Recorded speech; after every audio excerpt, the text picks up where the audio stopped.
Hello and welcome to instant सीख। मेरा नाम है कृष्णा कहार। आज से हम स्टार्ट कर रहे हैं महाराष्ट्र सेट 2025 की तैयारी, जिसका इस साल का पेपर आपका कंडक्ट होने वाला है 15th ऑफ जून 2025 को। So we are starting with computer science PYQ series. We will be starting from the year 2024 और जितना हो सकता है हम पीछे ईयर बाय ईयर PYQs को कवर करते हुए जाएंगे। Do join our Telegram channel. Whatever the class PDFs and notes are there, this video notes as well as जितनी भी वीडियोस इस चैनल पे हैं उनके नोट्स और डिटेल एक्सप्लेनेशन PDFs आपको टेलीग्राम चैनल पे मिलेंगे। So do join that Telegram channel for the further updates. Okay, so let's start with our PYQs. So the very first question that we have is the inference rule deals exclusively with formulas in conjective normal form, that is CNF is called as. So what it is asking, the inference rule that deals exclusively with formulas in CNF is called as. Okay, before directly jumping to the right option, देख लेते हैं कि बाकी options क्या state करते हैं. Okay, so what does the contradiction rule says? Contradiction rule detects logical contradictions only. वो क्या detect करता है? सिर्फ logical contradictions in the statement. Whereas the C option, unsatisfiability rule, checks if a formula is always false. Okay, so there is no involvement of CNF here as well. Your option number B, contingency rule, identifies statements that are neither always true nor always false. Okay, and your first option, that is resolution rule, what is states?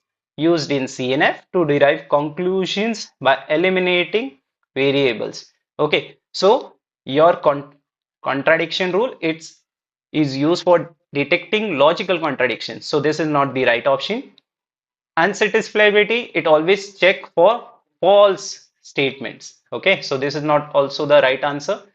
And next, B, contingency rule, neither always true nor false, so this is not also not the right option. So your right answer is resolution rule, that uses CNF formulas or forms to check if particular statements is either true or false. Okay, students, we won't be just focusing on the right answer. हम हर एक options को भी check करेंगे कि उनकी explanations क्या है. Okay, so that you will be covering the other topics as well. Okay, so for this the right answer is A, resolution. Okay, so next question that we have is, let A and B be the sets. Okay, the symmetric difference between A and B is represented by which of the following formulas? Okay, so first of all you should know what is symmetric difference. Okay, symmetric difference क्या होता है? If say आपके पास दो sets हैं, set A equal to 1, 2, 3, okay, and set B है आपके पास with elements 3, 4, 5. Okay, so symmetric difference ये होता है the values that are not in either A or either B. Okay, so symmetric difference, the symmetric difference includes elements that are either in A or in B but not in both. मतलब क्या कि जो values दोनों sets में है उसको exclude करके बाकी सब values आपकी आ जाएंगी. Okay, so यहाँ पे for example 3 है, so 3 को छोड़ के बाकी सब symmetric difference में आ जाएगा. Okay, example calculation, A minus B. Okay, if we do A minus B, 3 is present in B set. Okay, so 3 को exclude कर दिया हमने, so output is 1, 2 elements in A but not in B. Again B minus A 4, 5, B minus A 4, 5, 3 को क्यों नहीं include किया? Because 3 was present in A. Remember symmetric difference क्या बोलता है? Symmetric difference include elements either in A or B but not in both. Okay, so B minus A elements in B but not in A. Symmetric difference आपका आएगा 1, 2, 4, 5, 3 नहीं आएगा. Okay, so basic representation, how we are doing it? A minus B union B minus A. So your correct answer will be first one, that is A minus B union B minus A. Your answer A. Let's move on to the next question. Next is a deck of playing cards contain 52 deck of cards. Okay, 4 each with face values in the set A 2 3 4 5 6 7 8 9 10 J K. Okay, let us define face values of top as x. Okay, face value दिया गया है इन sets जो अभी हमने sets देखे A2 3 4 5 6 7 8 9 10 J Q and K. Okay, top cards को face value दिया गया है x एंड बॉटम कार्ड्स को फेस वैल्यू दिया गया है y. Okay, now we have two shuffling algorithm. The shuffling algorithm is defined as below. पहला shuffling algorithm क्या बोल रहा है? Permute the cards randomly. Okay, permute them or shuffle them randomly arrangements with probability of 1 by 52. And second, what it says, if x not equal to y, that is your top card not matches the bottom card, flip the biased coin that's heads up with probability p and go back to sh1 if head turns up otherwise. Okay, basically if head turns up, okay, we need to go back to our shuffling. हमें फिर से ये sh1 perform करना है, that is shuffling algorithm 1. Further, let's see what it is stating. Each coin and each permutation is assumed to be independent of all other randomization. What value of p will make x and y independent variable once the process of shuffling stops? Okay, what it is, क्या पूछ रहा है वो? What the value of p will make x and y as independent variable. Okay, so let's simplify this. Okay, now what do you mean by independent variable? सबसे पहले वो देख लेते हैं. Two variables x and y are independent if knowing x does not tell anything about y. Okay, that's how we say two variables are independent. Okay, next up what we have is, we have 52 playing cards, right? In this problem a shuffling method is used. Okay, now focus here. Randomly shuffle cards. Okay, this is our sh1. ये हमारा shuffling algorithm 1 है. Okay, randomly shuffle the cards. Flip a coin with probability p. If coin lands on head, we reshuffle. Okay, this is sh2 that we are talking about. Okay, कि if एक coin flip करने के ऊपर अगर probability क्या, if अगर वो heads आता है, so we will reshuffle. That is, we will go back and perform sh1. The process will continue until we stop. Okay, so clearly understand this. Randomly we are shuffling the cards. Second is, we are flipping a coin. If the coin lands on head, we will reshuffle it again and the process continue. Now why p matters? If the p is too high, we shuffle too much, making the cards completely random. Okay, sorry. If p2 is too low, x and y remain dependent. Why we say p is too low? Okay, then x and y value will be dependent. Okay, meaning, okay, they won't be pairing up. Last, the correct choice of p ensures that after shuffling x and y are independent. Okay, correct choice of p in this scenario, if I say, coming back to the question, first one, if you see from the answers, 1 by 4 is not the right answer. 1 by 5, it will create p too low. Okay, this will create p too high, so that's why C, p equal to 1 by 3 is your correct answer for this particular question, that will make x and y as independent variable. Okay, so let's move on to the next question. C is your correct answer. Now next we have, identify the number of distinct string of length 2 of the combinations of yellow and blue and yellow bits. Okay, how many number of distinct strings we can create of length 2 from the combination of blue and yellow bits? Okay, further what it states, okay, the both ends of the strings are not marked. Okay, remember this point, both the ends of the strings are not marked. Due to this, they are indistinguishable if interchanging the ends. Okay, one of ends of one will result the other.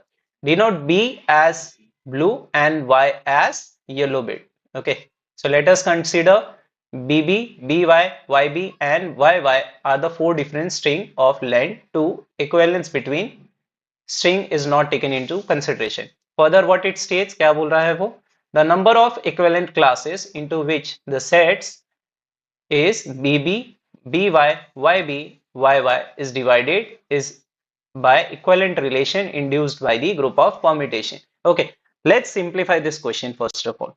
Okay, simplification में जाते हैं. Understand the problem, क्या बोल रहा है वो. We have two colors, okay, blue and yellow. Okay, we are making strings of length 2 using these colors. Okay, ये दो कलर का यूज करके हम स्ट्रिंग्स बना रहे हैं. If the order of color doesn't matter, flipping a string does not create a unique string. Okay, किसी भी स्ट्रिंग को अगर हम फ्लिप कर रहे हैं, सिंस द स्ट्रिंग्स के एंड को हमने कोडेड कलर कोड नहीं किया, so it won't matter and we might get must count equivalence cards और similar classes. Okay, so what can be the possible string, क्या क्या बनेंगे. एक तो बनेगा बीबी, एक बनेगा बीवाई, एक बनेगा वाईबी एंड एक बनेगा YY. But if you observe B Y and Y B, since we are flipping the string, okay, ये एक ही कॉम्बिनेशन है. हम क्या ढूंढ रहे हैं, हम यूनिक स्ट्रिंग पैटर्न्स ढूंढ रहे हैं. सो कितने यूनिक स्ट्रिंग पैटर्न हो गए, ये तो फर्स्ट वन हो गया बीबी. बी वाई या Y B is one and the same thing. Okay, so this becomes the third unique one, second unique case, and YY is the third unique string. Okay, so total how many unique string you will be having at finally you will be having 3 unique string, and so your answer should be A, 3 unique strings. Okay, so your answer is A. Let's move on to the next question. Design a K-map for x f of x, y, and z, where x into z dash plus x, y, z plus y into z dash is given, and find prime implicants. Okay, so first of all, since it is what, 3 variable K map, how many variable, 3 variable K map, so x will be denoted as row, okay, and yz will be denoted as column. Okay, so let's drop the K map. Okay, so this is your K map, this is x bar and this is x. Okay, for simplification. Okay, sorry. Okay, so this is x, the second one is x. Okay, so this is your x and this is your x bar. Okay, so first for x into z bar, we are plotting here x into, that is on 0 0 and on 1 0. Okay, x and x bar we have plotted. Next क्या है, x y z, ये कहाँ पे हमने plot किया है, यहाँ पे 111 पे मिन terms. Okay, and y z हमने कहाँ पे प्लॉट किया है, y z we have plotted एक तो 0 1 0 पे एंड एक 1 1 0 पे. Okay, so this is how we are plotting the K map. Again I will repeat how we have plotted x into z dash. Okay, so first we have here, that is 0 0 plus, then we have 1 0 0, that is 1 0 0, and then we have 1 1 0. यहाँ पे हमने कौन सा term plot किया, first वाला, that is x into z dash. Okay, where we have plotted 1 0 0 and 1 1 0. Next x y z, very simple, 111 we have plotted here, x y z. Next y z we have plotted, where we have plotted in 1 1 0 plus here as well 0 1 0 1 0. Okay, so if you simplify this, you will get the result as x into y plus x z dash plus y z dash. Okay, so your prime implicants are the first one. If you see from the option, the correct answer कौन सा है, x y y z dash x z dash. So A is your correct answer for this question. Let's move on to the next. Okay, next is the combination and arrangements. 11 students plan to have dinner together for multiple days. Okay, they will be seated at a round table. Okay, मतलब 11 students हैं and they are planning to sit in a round table. Their plan is to ensure that each student sit next to different neighbors at every dinner. Okay, so let's visualize this. Round table है. Okay, कितने students हैं, 11, 1 2 3 4 5 6, 7, 8, 9, 10 and 11। Okay, सो क्या बोल रहा है question, क्या बोल रहा है कि हर उनका प्लान ये है कि हर दिन वो बैठे हैं, बट उनके जो नेबर्स हो, जो नेबरिंग स्टूडेंट्स हो, वो डिफरेंट डिफरेंट होने चाहिए फॉर ईच डेज। सो ये कितने दिन तक वो पॉसिबल कर सकते हैं। Okay, for this there is a formula. Okay, n-1 divided by 2। Okay, what is your n year?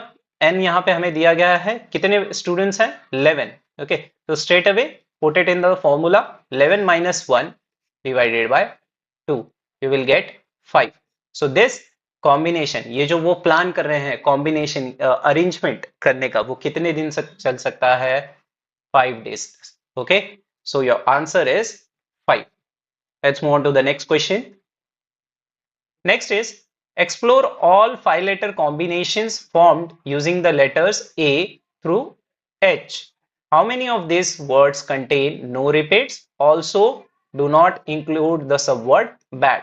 Okay, now क्या बोल रहा है वो कि हमारे पास लेटर्स दिए हुए हैं 8 letters A B C D E F G and H। In 8 letters का यूज करके हमें 5 लेटर वर्ड कॉम्बिनेशन बनाने हैं। ओके, सो टोटल लेटर्स कितने दिए हुए हैं? 8। ओके, कितने के कॉम्बिनेशन वाले लेटर बनाने हैं? 5। Okay, so there is a formula simple, P, N, R, that is n factorial divided by n minus r factorial. Okay, so just put on the values. So you will have 8 factorial, that is n minus r, that is 8 minus 5, 3 factorial. इसकी value आपकी आएगी कुछ 6720। Okay, what value you will be getting for this? इसका value आपके पास आएगा 6720, but this is not the right answer. Okay, also focus on the next statement. Here it is, also do not include the subword bad. Okay, now since we are making a 5-letter word, ठीक है, हमें 5-letter word बना रहे हैं, so bad हम कितने तरीके से अरेंज कर सकते हैं? एक तो ये तरीका हो गया, राइट, BAD, एक तो एक सेंटर में हो गया BAD, meaning a ways and possible how many combinations हम उसको कर सकते हैं, and this is the BAD। Okay, so these are the combination, but not only 3, the combinations कितने होंगे? 3-letter word bad हो गया, फिर 4 ways, and then how many letters are there? 5 letters. Okay, so इतने combinations बनेंगे, तो in total if you say 12 into 5, that is 60 combinations bad के बनेंगे, जो हमें include नहीं करने। Since we don't have to include, तो ये 60 हमें minus करना पड़ेगा किसमें से? 6720 में से। So your final answer will be 6720 minus 60. Okay, so it will be 6660. Okay, so your right answer is, okay, so your right answer is first one, that is 6660. Okay, so answer A is your right answer. Let's move on to the next question. Okay, next question we have is, suppose G is the graph with n vertices such that every vertex having degree 5. Okay, so total vertices is n, each having a degree of 5. Okay, so what will be the sum of the degrees? First of all ये निकाल लेते हैं, sum of degrees कितने हो गए सभी vertices की? It will be 5 into n, that is 5n. Okay, ठीक है, आगे देखते हैं।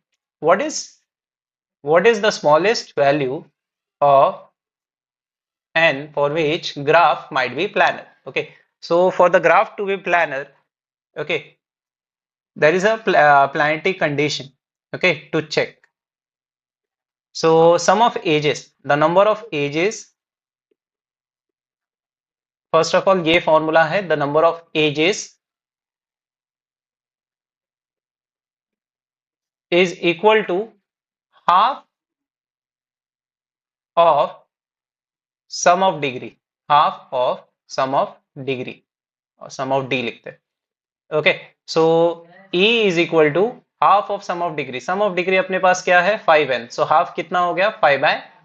5n/2.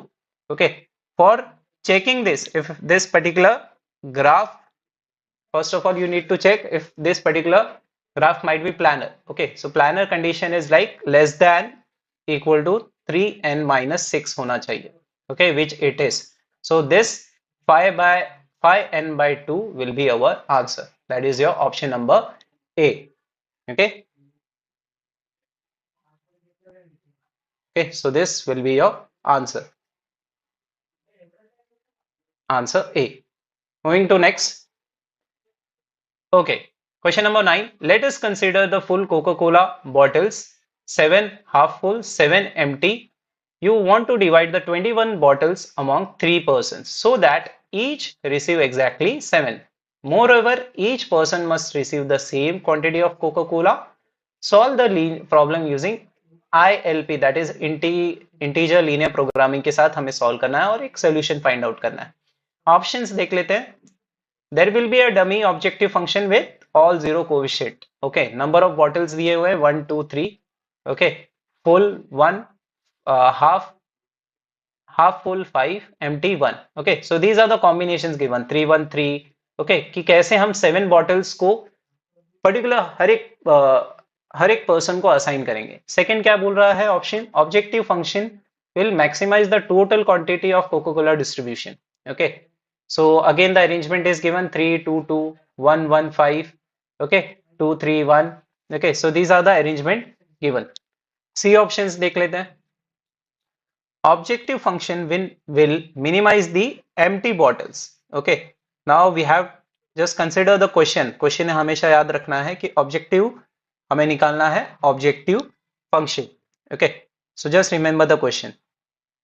So next what we have is, okay, now next we have is full 0, half full 0, empty 7.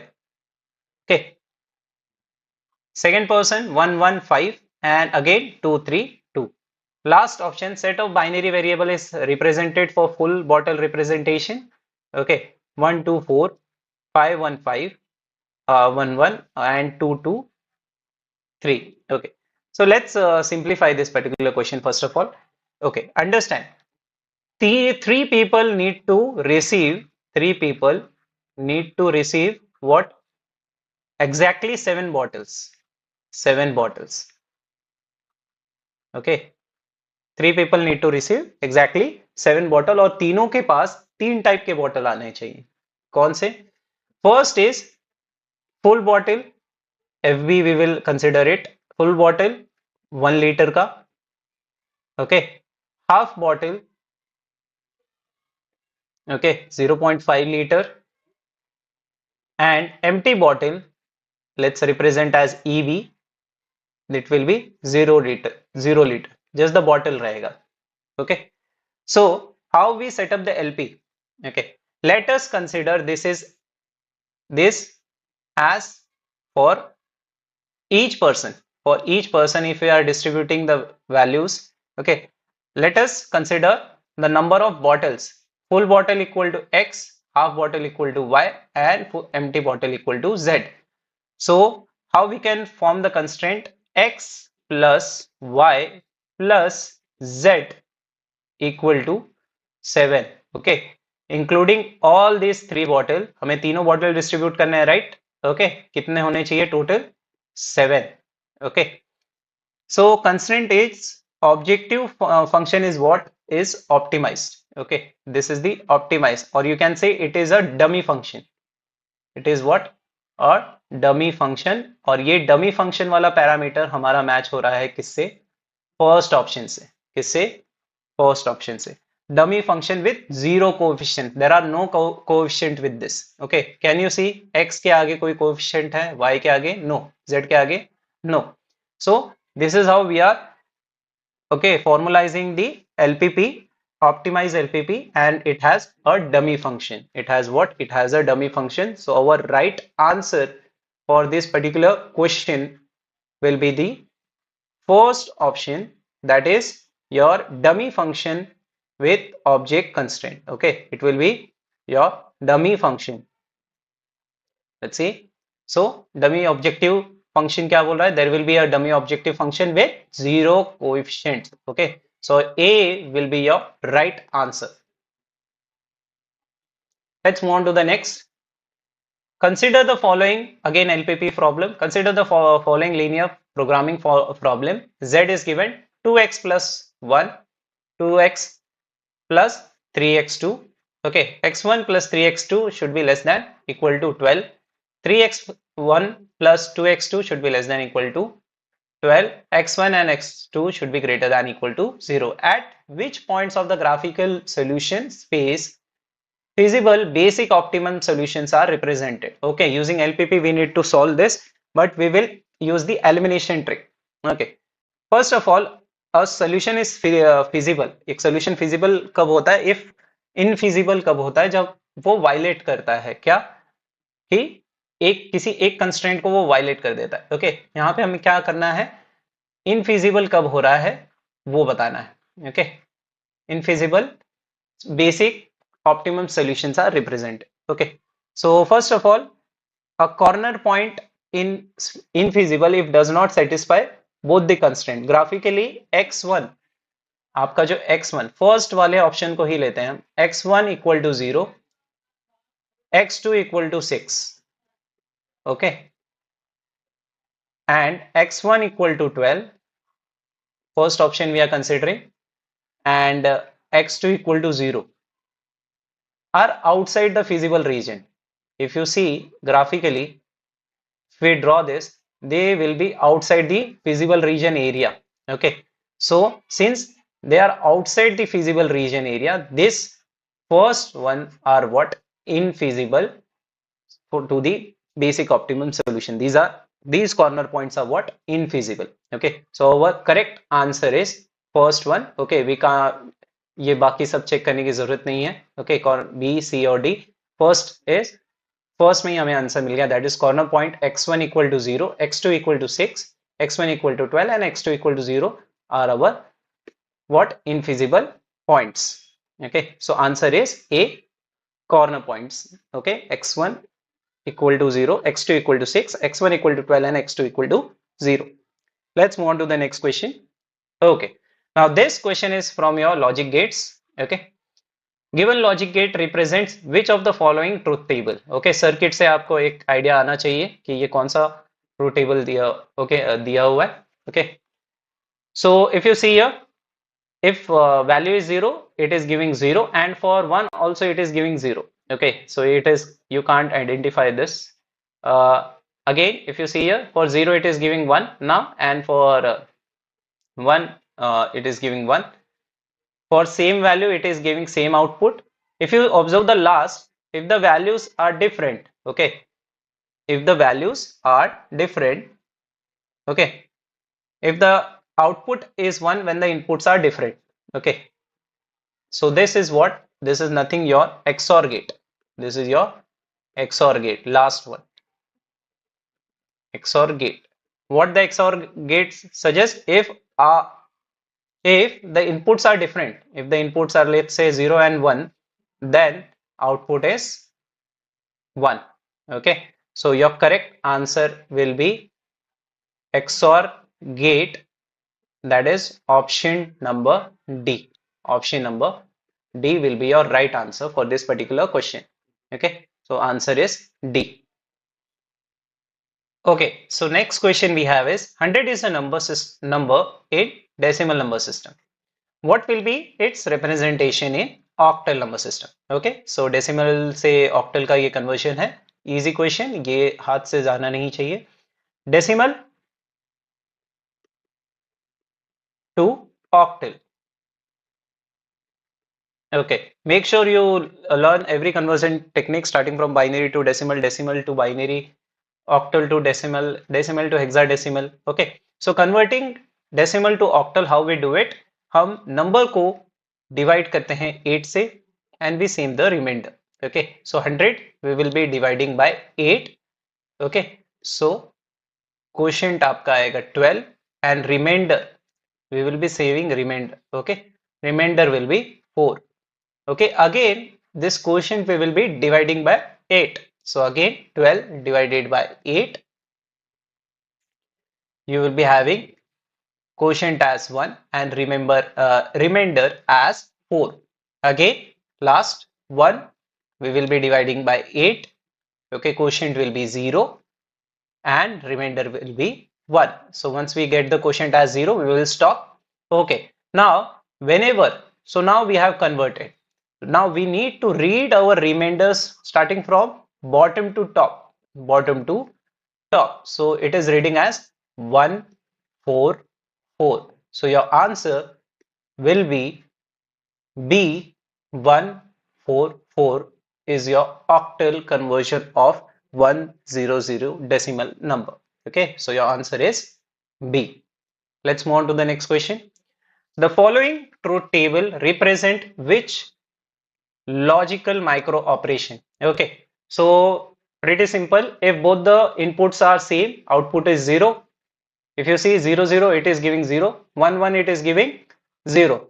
For different output, it is giving us the different input, it is giving us the output as 1, right? So this is nothing but your XOR gate. This is your XOR gate where for different inputs, we are getting the output as 1. So your correct answer is C. Your correct answer is C, that is XOR.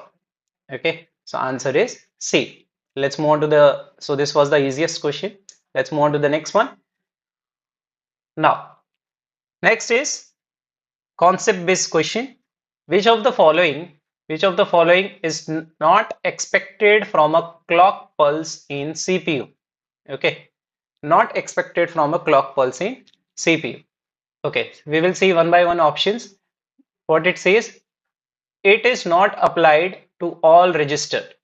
Okay, B, it changes the state of register as per the control signal requirement. Okay, this is right. Okay. It allows the synchronization of various activities. Yes, a clock pulse is used for that. It may trigger the loading of data into registers or transfer of data between the register. Yes, this one, last one is also right. Okay, so what is not right, or you can say incorrect here, is this one. It is not applied to all register. This is wrong. So it is asking what is not expected. Okay, actually this is not expected कि it won't be applied to any register. Okay, ये clock pulse सभी register को apply होता है. Okay, so your correct answer will be A. It is not applied to all register is false statement. Okay, so for this, your correct answer is A. Let's move. Now, which of the following tasks is performed by direct memory access DMA in a computer system? Okay, DMA is an electronic device, first of all, that allows you to transfer data independent of CPU. Okay, so let's see the option, what it is stating one by one. So first option, what it says, allows data transfer between a storage unit and CPU independent of memory. No, not independent of memory, independent of CPU. Allow data transfer between a storage unit and main memory independent of CPU. This one is the right answer. Let's see the others as well. Allow data transfer between a storage unit and main memory under the CPU control. No, not independent of CPU. Allow data transfer between CPU and main memory independent of storage unit. No, no role of CPU. When we talk about DMA, always remember, हमेशा आपको याद रखना है, DMA एक ऐसा electronic device है जो allow करता है data transfer between storage unit, what ever your storage unit is, and main memory जो है आपका, उसके बीच में डायरेक्ट ट्रांसफर अलाउ करता है कौन? DMA. DMA allows the direct operation between your storage unit and memory, main memory, and it does not involve your CPU. CPU is not involved in this particular action. Okay, so your correct answer is B, allow data transfer between a storage unit and main memory independent of CPU. Okay, so answer is B. Okay, so next question we have is, which of the following statement is not true with respect to hardwired control unit in comparison with micro programmed control unit? Okay, so first of all, the question is from control units. Okay, before jumping on to options, कुछ properties हैं hardwired control unit and hardwire control unit HCU के कुछ properties हैं वो देख लेते हैं, और माइक्रो प्रोग्राम कंट्रोल यूनिट के कुछ प्रॉपर्टीज हैं वो देख लेते हैं. Okay, so hardwired is dependent on fix circuits. Okay, इसका इम्प्लीमेंटेशन कैसा है? फिक्स इलेक्ट्रॉनिक सर्किट से है. फिक्स सर्किट्स यूज करता है ये. Okay, whereas micro program is a set of instruction. वो क्या है? वो सेट ऑफ इंस्ट्रक्शंस है. Set of instructions. Okay, here hardwired also is what? Faster. Is what? Is faster. Is what? Is faster. Faster. Sorry for this. It is faster. Okay, this microprogrammed is slower. Okay, hardwired are usually complex in implementation. Okay, complex and difficult to modify, whereas microprogrammed are simpler to modify. Okay, हम उसको simply उसके modifications कर सकते हैं. Okay, so these are the properties that you need to remember with regards to hardwired control unit or microprogram control unit. Okay, let's see the options. So first one, what it says, regarding it is hardwired. Okay, remember the question, what it is asking, इनमें से कौन सा statement not true meaning false है. Okay, let's see one by one. So first वाला check करते हैं. It does not require control memory. Yes, true. It does not require control memory. It provides better execution speed than microprogram. Yes, just now हमने देखा it is faster. Okay, so it provides better execution speed. It enables simpler control unit design. No, not true. It is false. Okay, it is complex. Hardwired control unit follows a complex unit design. And last is it does allow for flexible control unit design. It does not allow for flexible control design. Yes, it is true. So आपका right answer हो जाएगा, that is C. It enables a simpler control unit. This is a false statement. Okay, so your answer is C. Let's move on to the next one. Stack pointer register.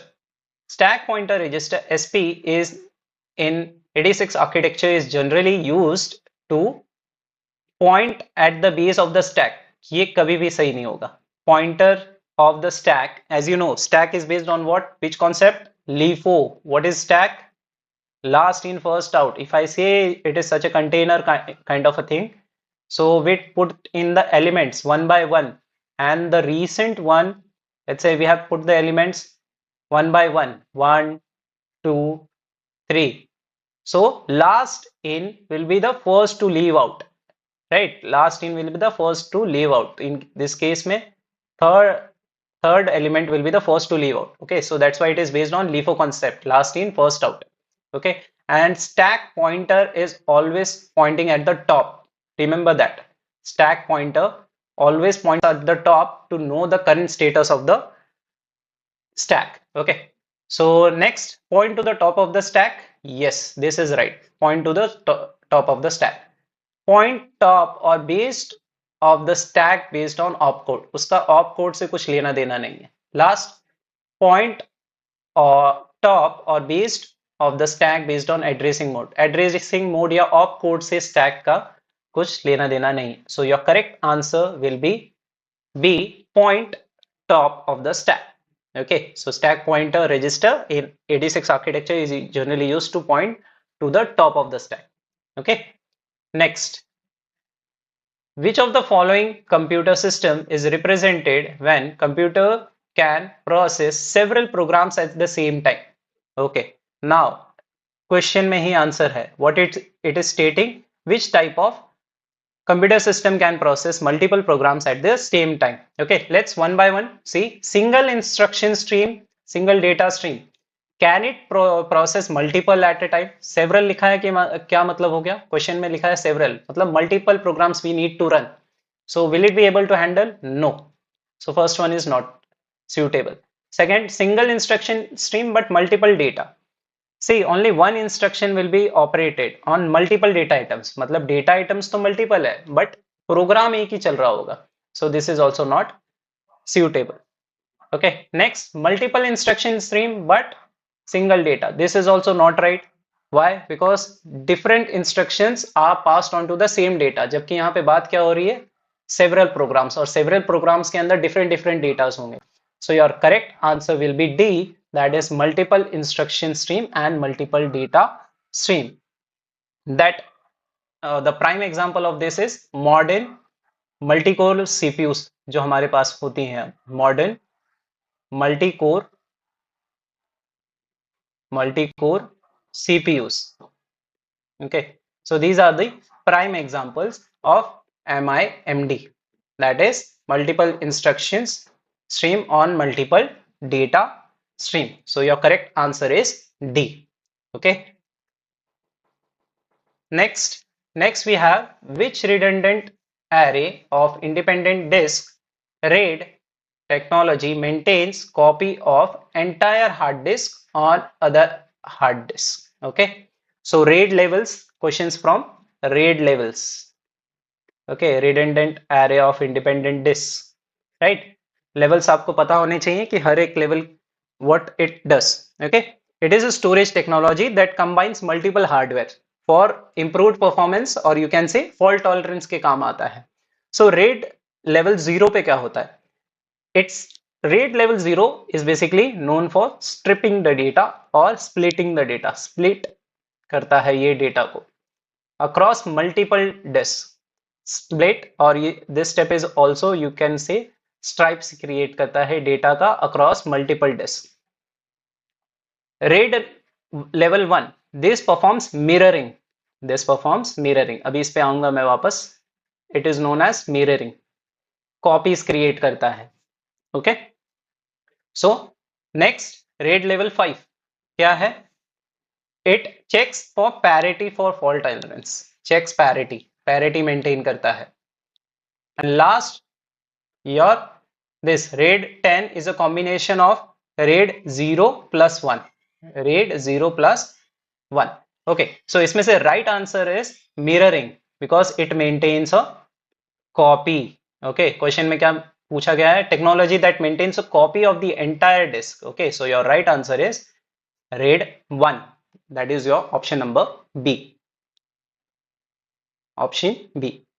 Next, which type of memory allows computer system to execute computer programs requiring more memory than physically available? Okay, which type of memory allows computer system to execute computer programs requiring more memory than the available memory? Okay, so now starting with the option auxiliary memory are secondary storage device like HDD बोल लो या SSD बोल लो. Okay, now what is associate memory enables fast searching used in caching में use करते हैं हम. Okay, cache memory small and fastest. Okay, confuse नहीं होना है associated और cache में. Okay, this is small and fast memory that is close to CPU. Now virtual memory uses the part. Okay, now question क्या बोला गया है? Which type of memory allows computer system to execute computer programs requiring more memory than physically available? So straight away it is going for what? Virtual memory. We are using virtual memory. Virtual memory's concept is like this. Hard drive, part of the hard drive. We use what? Part of hard drive as virtual memory space. Part of hard drive as virtual memory space. ये याद रखना है. Okay, as extra RAM when the RAM is full. जब RAM full हो जाता है, then we use part of a RAM that we have spared, जिसको हमने save करके रखा है as virtual memory, that will be used. So your correct answer will be D, that is virtual memory. Okay, so the memory that allows you to execute programs requiring more memory than physically available is virtual memory. Next, so your answer is D. Let's move on to the next. Okay, what is the difference between a shallow copy and a deep copy in the context of programming languages? Okay, very important. Okay, so last से start करते हैं, option number D से. What it is stating?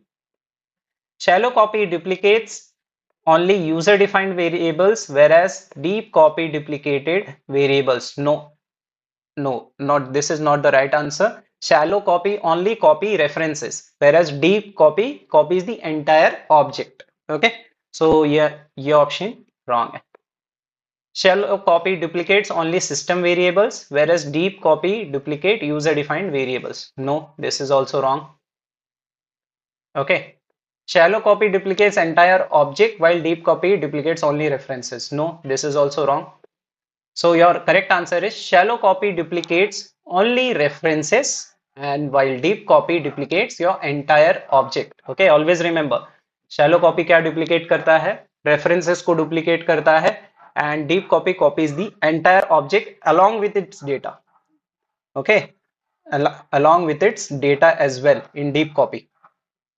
So your correct answer is A. Let's move on to the next one. Now, next is the term snapshot is used in the context of virtualization to refer what? Okay, options are A. Backup of virtual machine's current state. B. Backup of host operating system current state. C. Backup of guest operating system current state, and D is backup of guest application current state. Okay, first of all, आपको पता होना चाहिए snapshot क्या है. Okay, snapshot is the backup of virtual machine at a specific point. Okay, it is what? Snapshot of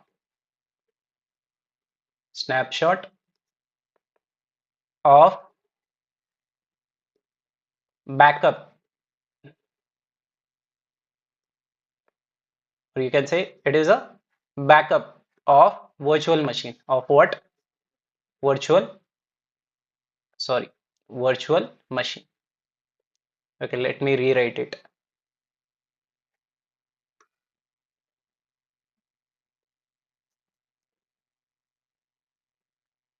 Okay, let me rewrite it. Okay,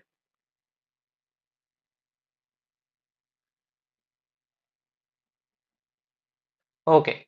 So virtual snapshot is what? Virtual snapshot is the backup of virtual machine's current state. Okay, it is not backup of host operating system. It is not backup of guest operating system or guest application's current state. It is a backup of what? Uh, Backup of virtual machine's current state. Okay, so the term snapshot is used in the context of virtualization to refer backup of virtual machine's current state. So your correct answer is A. Next, now this is programming logic. Okay, you need to predict the output of the following in the source code. Okay, so what we have here, integer variable दिया हुआ है एक I और integer array है. First for loop में क्या हो रहा है? Okay, if you see the first for loop, pointer x plus I. Okay, here initialization is done. Okay, here what it is done? Initialization हो रहा है values. Initialization. Okay. Okay, this is the correct statement, by the way. Okay, in bracket pointer, okay, asterisk x plus I equal to I. Okay, so it will be assigning values as 0, assign होगा फिर increment होके 1, then 2, then 3, then 4. Okay, till 4 it will initialize. This statement is right. Next, for I equal to 0, I less than 5, I plus plus, printf %d x of I. So this statement is also right. So this entire code will work fine and you will have your output as A 0, 1, 2, 3, 4. Okay. So your answer for this particular question will be A, that is 0, 1, 2, 3, 4. Let's move on to the next. Okay. Again, we need to predict the output of the source code. Okay. So C source code is given x equal to 10. In main one more x variable is defined, x equal to 20. Now this x, okay, overrides the above value, okay, above x value. Another block is taken where x equal to 30 is initialized. Okay, now this overrides the above value. Okay, now but clearly see this statement, extern x. Whenever we say extern x, it reference to the globally declared x variable, this one.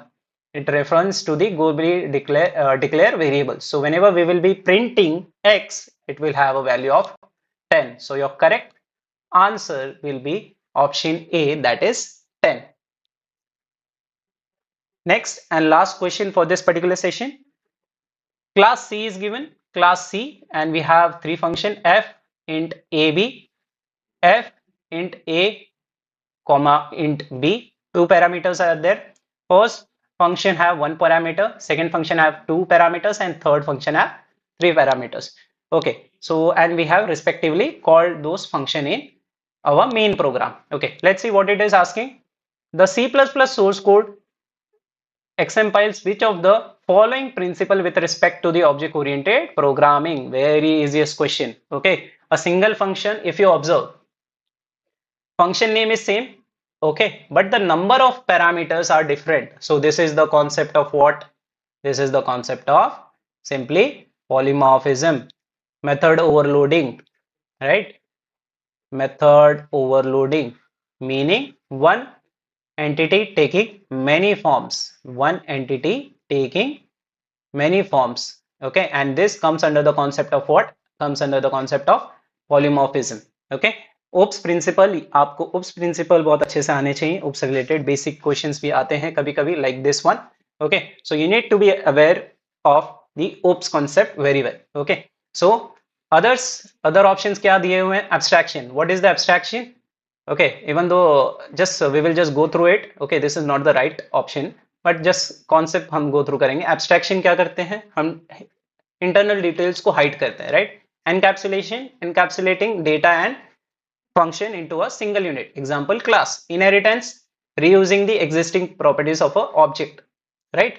And last is your polymorphism, which is the correct answer for this particular question number 25. That is option number D.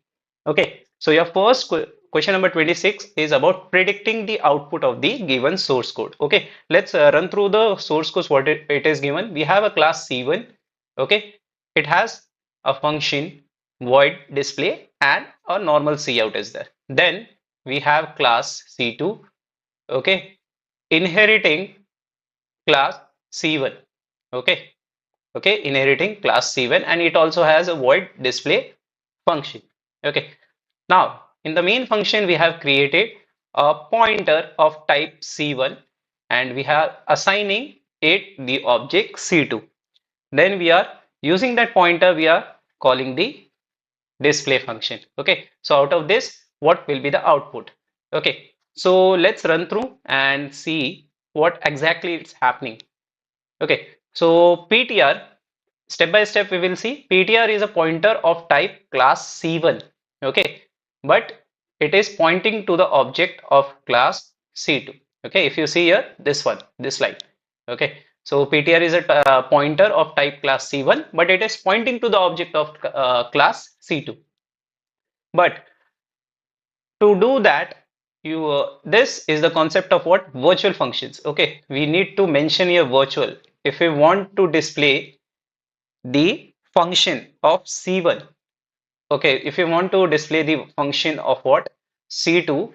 Okay, then we need to mention virtual. Okay, so in C++, without virtual functions, function calls are resolved at compile time. Meaning what? Since display is not virtual because we haven't mentioned virtual here. Okay, in the class C1. Okay, we haven't mentioned virtual, so it will print what? It will print the C1's version. Okay, कौन सा वाला वो display function call करेगा? Since हमने यहाँ पे virtual mention नहीं किया था, so ये override नहीं होगा C2 से. Okay, override नहीं होगा, ये C1 के ही display को call करेगा. So C1 के display में value क्या है? Hello. So आपकी value या आपका output आएगा hello. Okay, so your correct answer for this particular question will be A. Okay, let's move on to the next question. Okay, which of the following activities is not an application of XML? Okay, so first of all you should know what is XML. XML is an extensible markup language. Okay, XML क्या है? एक extensible markup language है जो data storage, data transfer and rendering के लिए use होता है। Okay, so first one options देख लेते हैं, विच ऑफ हमें फॉल्स वाला बताना है। Okay, data storage, yes it is right, it is use for data storage. Data transmission, yes information sharing के लिए यूज होता है वो। Multiple rendering of the same data, yes for this as well. So बचा क्या, interaction with user to get the data, no, no, this is false. Okay, this XML is not used for this purpose. XML हम इसके लिए user interaction के लिए नहीं use कर सकते। Okay, so your answer will be D, that is the false of among this is interaction with the user. Okay, this is not the activity of XML file. Okay, so let's move on to the next question. Okay, next, which of the following statements is not true with respect to applets? Okay, अब ये आपका question Java programming से है। Okay, Java programming, जावा एप्लेट्स से। Okay, so first of all you should know what are applets. See, applets are small program that run in web browsers using Java. Okay, applets क्या होते हैं, एक small programs होते हैं, interactivity के लिए basically इनको इंट्रोड्यूस किया गया था। Okay, with the help of Java source compatibility. Okay, so these are basically for interactive web application creation. So let's say one by one we will see the options. All web browsers support applets? No, some have depreciated. कुछ browsers ने एप्लेट्स का support छोड़ दिया है, या सभी browsers पे एप्लेट्स supported नहीं है। Okay, second, applets are vulnerable from security perspective? Yes, they are vulnerable. Okay, that's why they are not supported by some of the browsers. Applet can communicate with their server on their own? Yes, they can. Applet can play multimedia on client side? Yes. So which one of this is not true? Option number A. Okay, so your answer will be option number A. All web browser support applets. This is a false statement. Okay, so this is your answer, option A. Okay, let's move on to the next one. A transformation that distorts the shape of an object such that transformed shape appears as if the object was composed of internal layers that has caused to slide over each other is called as. Okay, students, whenever you see the word distort, okay, इसका मतलब सीधा सीधा क्या है, हुआ है sharing हुआ है। क्या हुआ है, sharing has happened. Distortion in shape means sharing. Okay, we have, see, this is computer graphics related questions. Okay, in what transformation, 2D and 3D transformation. Okay, we have different types of transformation. Reflection है, okay, translation है, rotation है, right?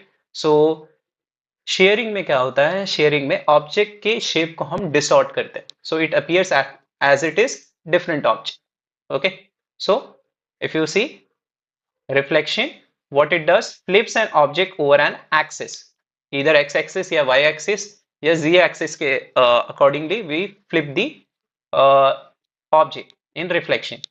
ये first transformation है, it can be done in 2D and 3D as well accordingly. Translation, moving an object from one location to another location without changing its shape. And last is sharing, distorts an object by shifting its layers sideways. Okay, so your correct answer will be sharing, B, share. Okay, so answer is B, share. Let's move on to the next one. Okay, which of the following materials has highest spectacular reflection coefficient at an angle of 45 degree of incident over it? Okay, so हमें क्या क्या दिया गया है, water दिया गया है, glass दिया गया है, गोल्ड दिया गया है, सिल्वर दिया गया है। इसका करेक्ट आंसर आपका होगा silver. Okay, let's see reflection को reflective coefficient of the options that are given below. Water और ग्लास में लो रिफ्लेक्शन होता है. If you see the reflection that we see in water और glass, it is low. Now glass is a separate, not mirrors, mirror नहीं.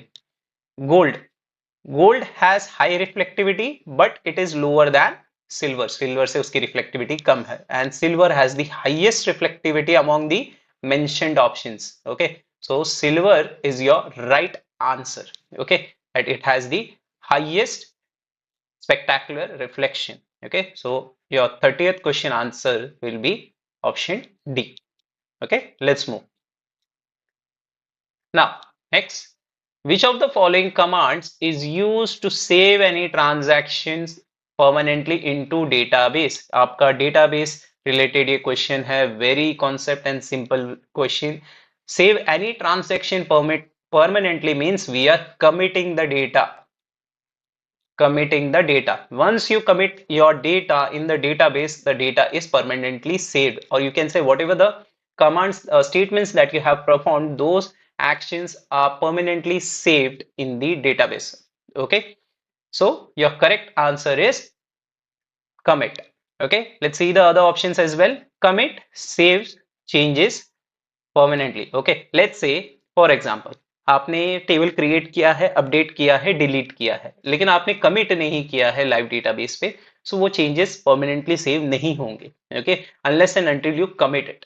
Okay, last scale पे अगर आप local server पे काम कर रहे हैं तो that is a separate thing, but last scale पे when you are handling a company database, so you have to commit your this database to have changes saved permanently.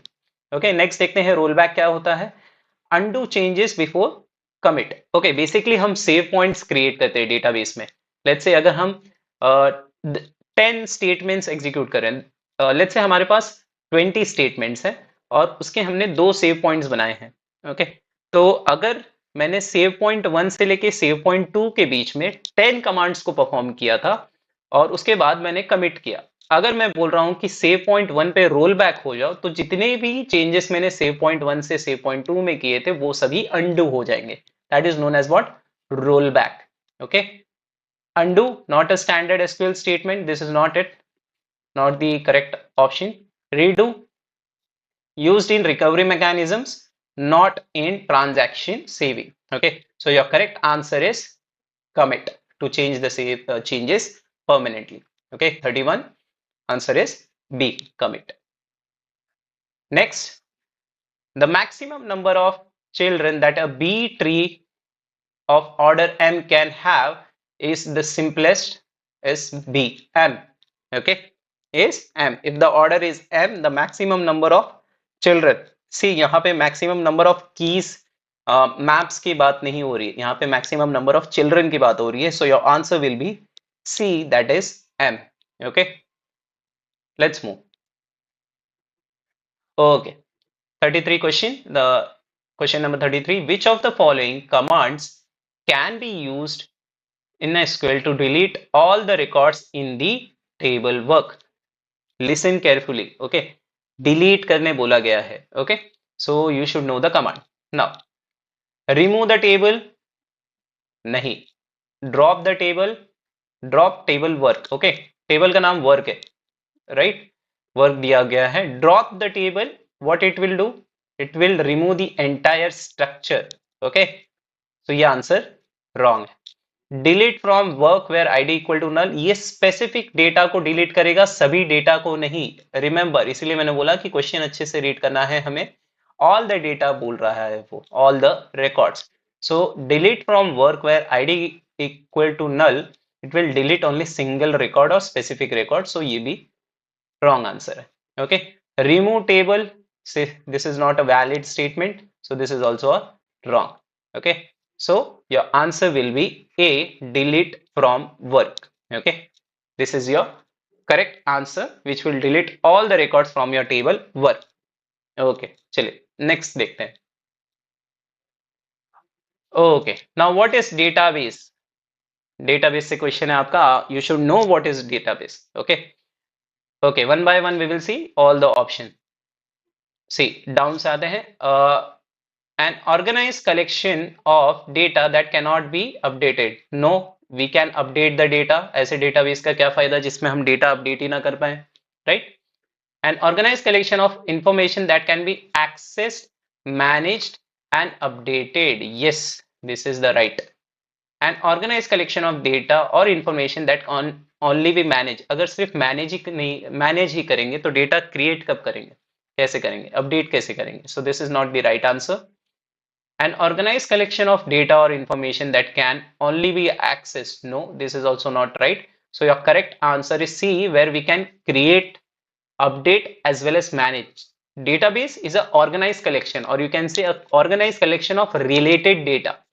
When I say related data, जब भी आप database का definition बोलोगे, you have to say related data because it is an organized collection of related data. Because let's say अगर मैं बोल रहा हूँ कॉलेज का डेटाबेस है, तो उसमें बैंक के details, let's say bank account के डिटेल्स या बैंक रिलेटेड डिटेल्स नहीं आएंगे. लेट्स से इफ आई से कॉलेज डेटाबेस है, सो उसमें शेयर होल्डर्स के डिटेल्स नहीं आएंगे, मीन्स शेयर मार्केट डिटेल्स नहीं आएंगे. Those are specific database.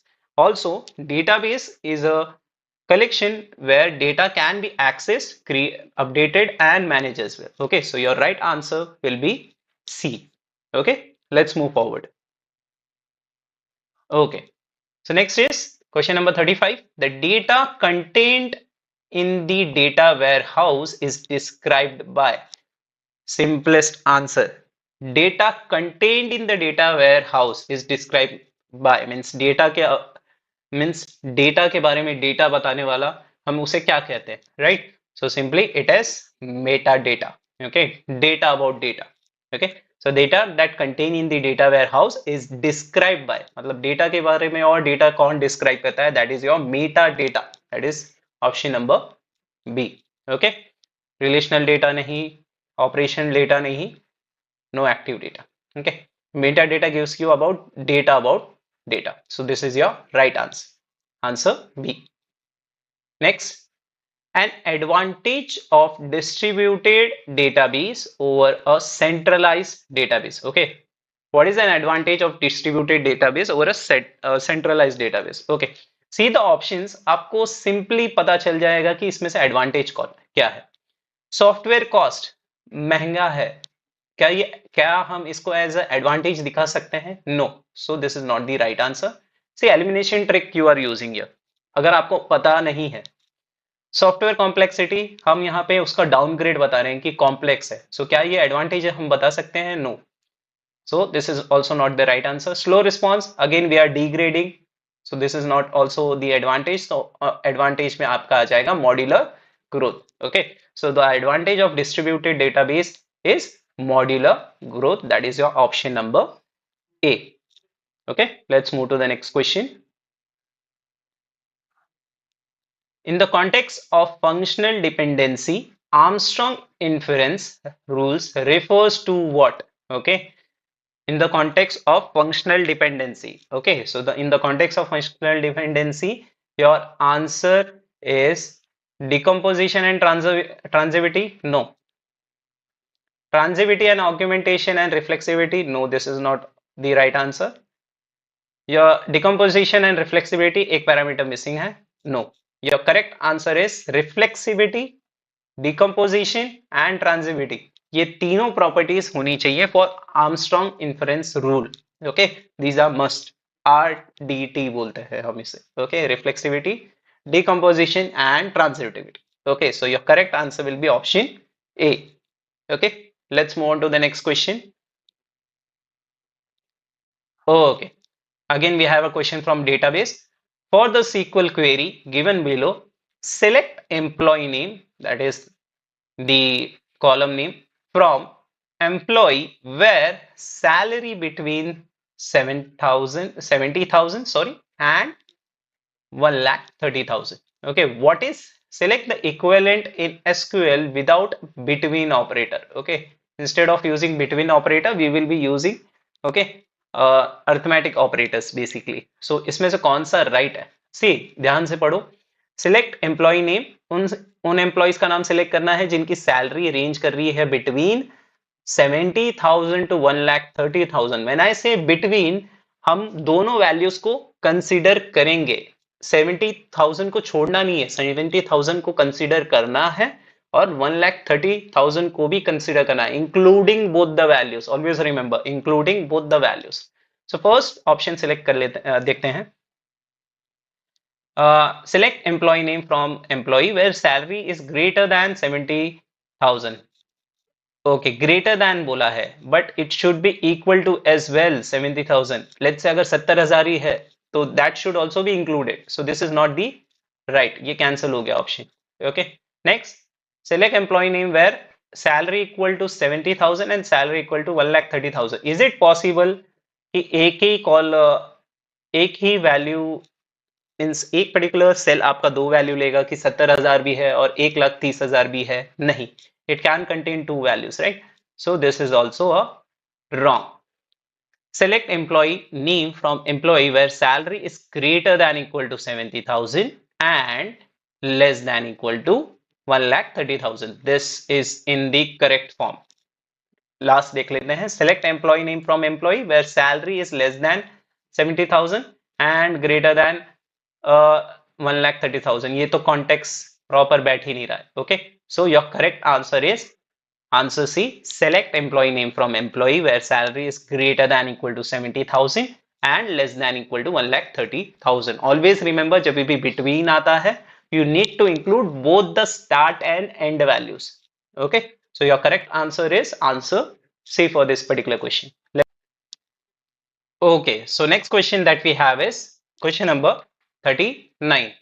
A transaction enters into its partially committed state. Okay, transaction related question है ये, और आपका ट्रांजैक्शन पार्शली कमिट तब होता है जब वो फाइनल स्टेटमेंट एग्जीक्यूट करता है. फुल्ली कमिट नहीं होता. फुल्ली कमिट तब होता है जब हम उसे कमिट करते हैं using commit keyword.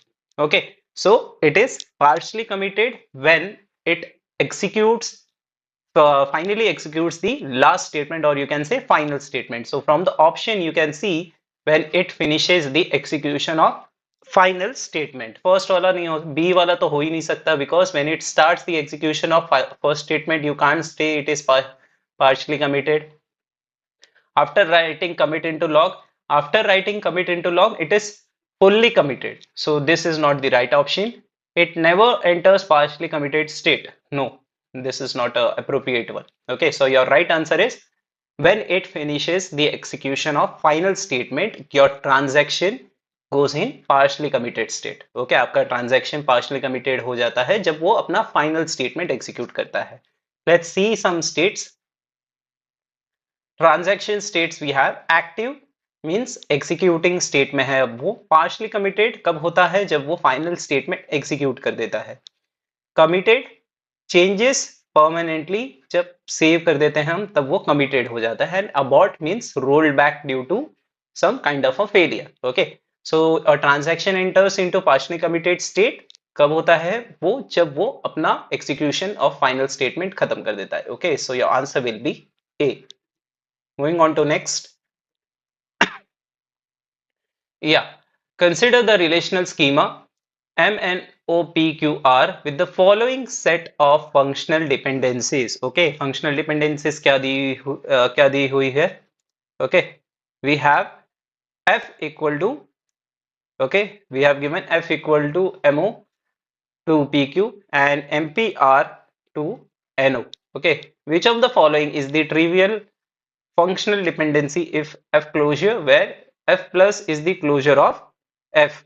Okay, options देख लेते हैं. See, इसका एक बेसिक सा ट्रिक है इसे सॉल्व करने का. Okay, your right part should be included in left part. Okay, or you can say it should be a subset of the left hand side part. कैसे? Okay, see, your trivial dependency occurs when right hand side RH, sorry, this is left hand side and this is right hand side. Okay, right hand side is the part of the left hand side, तब trivial dependency होती है. क्या मैंने बोला कि right hand side should be part of the left hand side. Okay, for example ABC है हमारे पास and this side we have C. Okay, so this is considered as functional dependency. एक और एग्जांपल ले लेते हैं XY and X. Okay, since X is that is on the right hand side is the part of the left hand side. See, यहाँ पे X है, so this can be considered as functional dependency. चलिए option में से देख लेते हैं कोई ऐसे सेटिस्फाई कर रहा है या नहीं. PQ दिया हुआ है यहाँ पे. Is PQ the part of MO? No, so this is not your right answer. OP is the part of MO? No. Right? Simple trick. P is the part of MP, yes. N is the part of MPR, no. Okay, so आपका right answer हो जाएगा MP to P, that is option number C. Okay, remember the trick. Trivial dependency आया तो करना क्या है, right hand side part should be included in left hand side. Okay, so let's move on to the next one. Okay, next we have what in what tree for every node the height of its left subtree and right subtree differ at least by 1. Okay, क्या बोल रहा है वो, the height of left subtree and right subtree should be differ by 1, meaning height of h of left minus h of right, h of left minus h of right should be less than or equal to 0. Oh, sorry, less than or equal to 1. 1 bola, right? So this should be the condition. Okay, and this condition is satisfied by, if you have gone through the concept, then this condition is satisfied by AVL tree. Okay, this condition is satisfied by AVL tree, jahan pe we have left, the height of left subtree and right subtree is, it is self balancing. AVL tree is what? It is self balancing, jahan pe wo make sure करता है कि उसका जो difference है that is less than equal to 1. Okay, from comparing left and right subtree. Okay, other options, threaded binary tree is used for what? In order traversal, not balancing. This one is not a balancing tree. Binary search tree, BST, not necessarily balanced, maybe skewed. Okay, skew हो सकता है इसके अंदर, skewness हो सकती है BST के अंदर. Complete tree requires all levels except the last to be full. Okay, मतलब क्या कि ये complete होना चाहिए, right? So this is not the right answer. So your right answer is AVL, that is self balancing tree, जो check करता है left and right subtree is less than equal to, उनका जो difference है that should be less than equal to 1. Okay, so answer A is your correct answer. Let's move on to the next. An example of distributed OS is, okay, so we have Amoeba, Unix, MS-DOS, Multics. Okay, so the right answer of this particular question is Amoeba. Okay, Amoeba is a distributed operating system designed for multiple machines working together. Okay, बाकी क्या है, बाकी it is what? Centralized. This is distributed. Amoeba is distributed. Others are centralized database. Okay, others जितने भी दिख रहे हैं those are centralized. Okay, Unix तो distributed है ही नहीं, right? MS-DOS is for single user. If you have learned, it is for what? Single user. Okay, Multics ये तो Unix के भी पहले आया था, right? And this is not a distributed one. Okay, so your correct answer is A. Amoeba is a distributed operating system. Okay, let's move on to the next. Okay, consider the following proposed solution to dining philosopher's problem to avoid deadlock. Consider the binary semaphore lock is initialized to 1. Okay, lock किस पे initialize हुआ है? 1 पे initialize हुआ है हमारा lock. Okay, so just we will go through the questions. First of all, okay, philosopher int I दिया हुआ है, right? And we have the,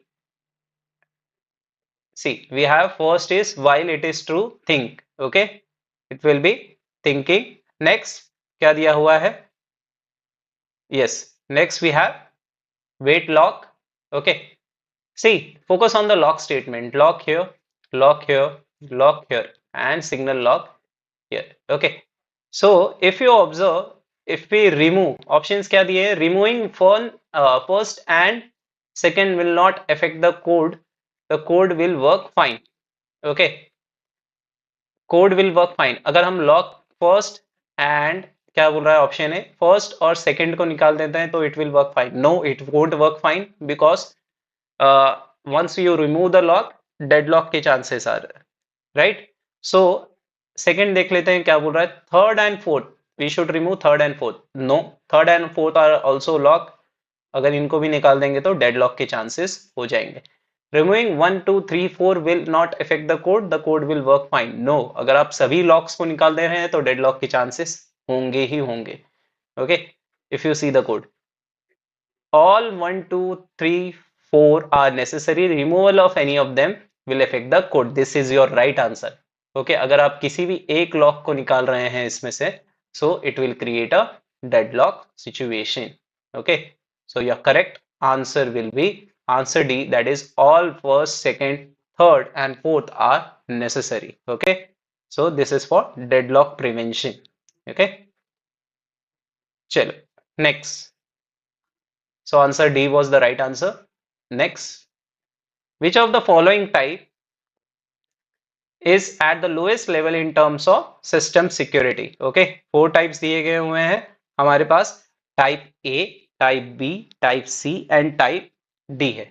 Okay, so let's see one by one किस लेवल की security होती है operating system में हर एक type के लिए। टाइप A आपका हाईएस्ट सिक्योरिटी होता है,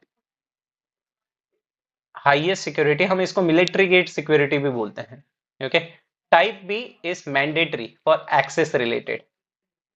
okay, this is mandatory level, okay, security. Next, type C is basic, type C is basic security, and last is your type D, that is your lowest level security. Okay, so your correct answer will be type D. Which of the following is the lowest level in terms of operating system? So type D is your lowest level security. Okay, answer will be D. Let's move on to the next one. Okay, the equivalent postfix expression for the below. Okay, we need to find what postfix expression for this. Okay, थोड़ा इसको breakup करते हैं। क्या दिया हुआ है, d slash in bracket e plus f, okay, plus b asterisk c. Okay, let's see the step by step evaluation of this. Okay, so we have given this one. So first we need to solve the brackets.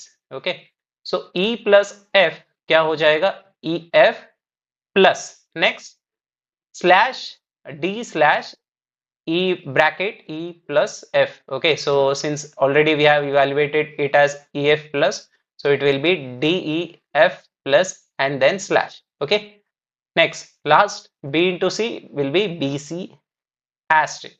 Okay, so we will combine all three of this. So starting में आ जाएगा def आपका def, then plus slash, then bc asterisk, then at the end you will have the ef wala your plus. Okay, so correct answer from this option, if you see which one it is satisfying, this is not. Okay, is this satisfying? No. C wala satisfy ho raha hai, right, and D is also wrong. Okay, so your correct postfix expression will be def plus slash bc asterisk plus sign. Okay, so your answer will be option C will be your correct answer. Okay, let's move. Okay, match the following flag bits used in the context of virtual memory management. List 1 name of the bit and with the different purpose on the list 2, that is purpose of the bit. Okay, of the table दो list दिए गए हमें, list 1 and list 2. List 1 में bit का नाम दिया हुआ है और लिस्ट 2 में आपको पर्पस दिया गया हुआ है, आपको उससे मैच करना है। Okay, remember concept related question है। Okay, so first if you see dirty bit is used for write back policy. किसके लिए यूज होता है वो, राइट बैक पॉलिसी, तो हम यहाँ पे लिख देंगे बी का first. Okay, next read write. Okay, this is for page protection, this is for page protection, that is second wala. Next, okay, once you crack 2 or 3 then you can write tick mark the right answer. reference किस लिए use होता है, use होता है page replacement policy के लिए, so reference will be the third here. Okay, and valid is used for what, page initialization, so your fourth. Okay, so let's check the answer. Dirty B. Okay, if you just analyze, match it up, dirty B, read write, that is C. Okay, so B C से कोई starting है क्या? इसका starting है B C से? No, option is out. A वाला is wrong. C, no, it is also wrong. You have two options now, B, C, A, D. Okay, okay. So dirty हमने check किया है. It is what? Read write policy. B. R/W. This is for what? Page protection. So C. Reference is for what? Reference is for what? Your D. That is page replacement policy. And last is your A. Okay. So answer will be B, C, D, A. That is last one. Your option number D. B, C, D, A. Okay. Okay. So same, dirty is used for what? Write back policy. Read write is used for page protection, control screen access. Okay. Reference is used for what? Page replacement policy. Track recent use. जो भी हमने recent use किया है उसको reference करने के लिए. And valid is for page initialization. Check if a page is in memory or not. Okay. So your correct answer will be option D. Okay. Let's move. Yeah. Now you have operating system related question. An operating system contains 3 user process, each requiring 2 units of resources. R. The minimum number of units of R such that no deadlock will arise is. Okay. So we need to find the minimum units of R so such that the deadlock is avoided. कि deadlock नहीं होना चाहिए. So for this there is a formula. Okay. So we will first apply that particular formula. क्या दिया हुआ है? Formula for deadlock prevention. Total should be greater than equal to number of processes and number of max need minus 1. Okay. So total resources or you can say the number of units that are requiring R, small r. Small r will be equal to, okay, so your processes, कितने process हैं हमारे पास? 3 user process. Okay, so 3 into max need क्या है? Your need requiring 2 units. Okay, so 2 is your max need. 2 minus 1 and then plus 1. So 2 minus 1, 1, 3 into 1, 3 plus 1.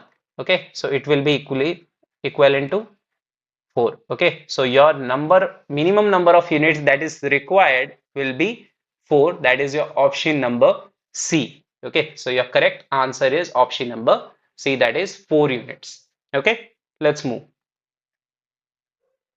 Okay, how much extra space is required by heap sort algorithm? Okay, make sure extra space is required, इस पे ध्यान देना है. Okay, how much extra space is required by heap sort algorithm? For that, what is the complexity? Okay, so first one, O of n. Okay, this is wrong as the heap sort is in place, so this is not a valid one. ONP, okay, not a valid complexity format. ये format ही सही नहीं है.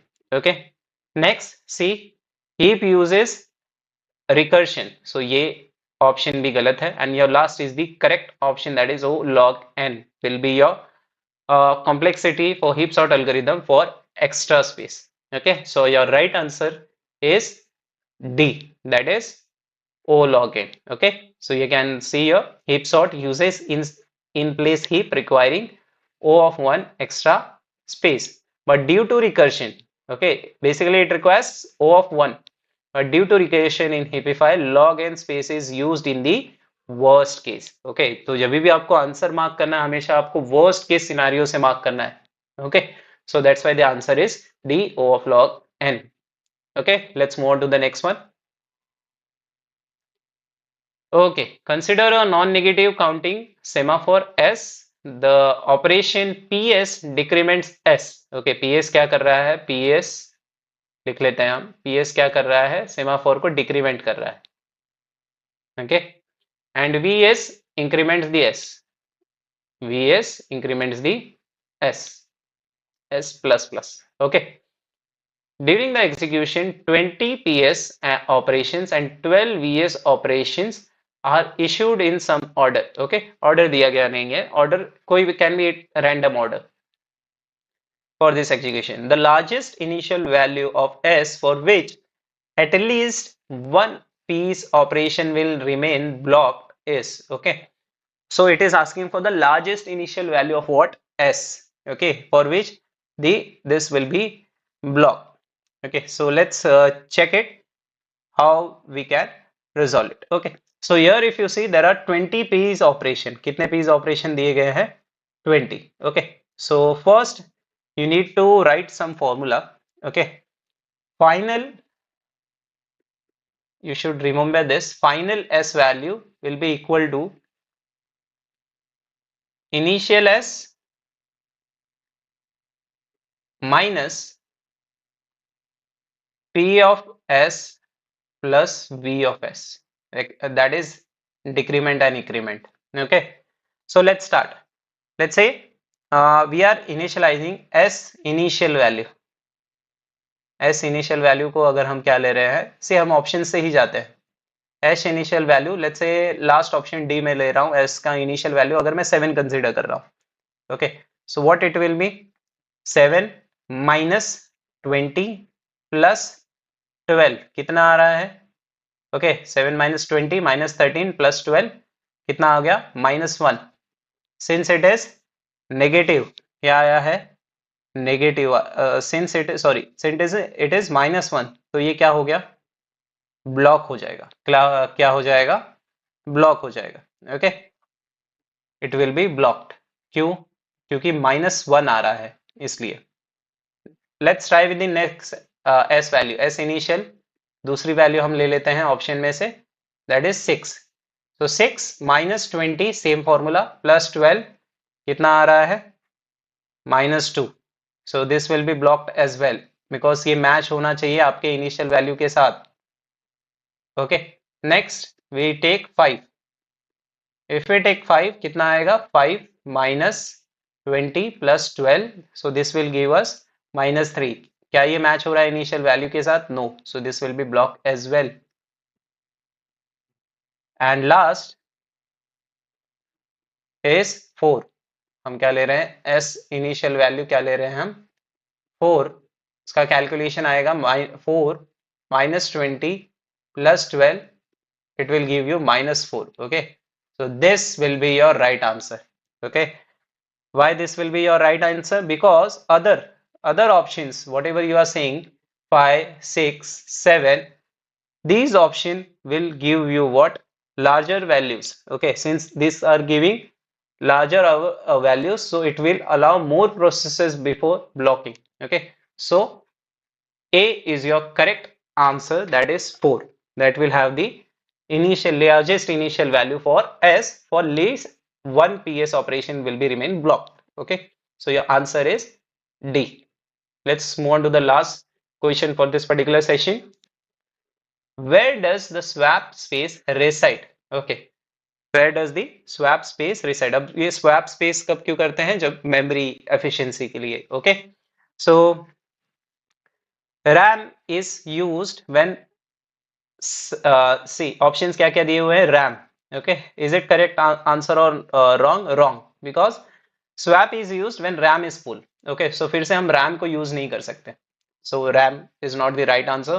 ROM, this is only read only memory. We can't use it for swap space. Okay, not for swapping. So this is also a wrong option. On chip cache, these are very too small. Cache memories are too small for swapping the space. Okay, so your correct answer will be answer B, that is disk. We perform swap space in what? In where? In disk. Okay, so your correct answer is option number B, that is disk. Okay, so question number 51. Which problem exists from management perspective in incremental model? Okay, incremental model में management perspective के हिसाब से कौन से problem exist करते हैं? कौन सा प्रॉब्लम एग्जिस्ट करता है ये हमें बताना है. ऑप्शंस देख लेते हैं. System structure tends to improve. Option number A, system structure tends to improve as new increments are added and performs better. Okay, first of all, it is giving it as a advantage. Okay, this option it is glorifying it as a advantage. Okay, but it is asking for a problem. Okay, so this is not the right option. Okay, because whenever we add new increment, it won't automatically perform better. Okay, वो खुद से performance better करने नहीं लगता. We have to manage or plan the things for adding the new increment. Next, system structure becomes robust as new increments are added. No, they won't automatically, they won't become robust. Okay, as previously discussed, proper planning and streamlining is required. Okay, so this is not also not the right option.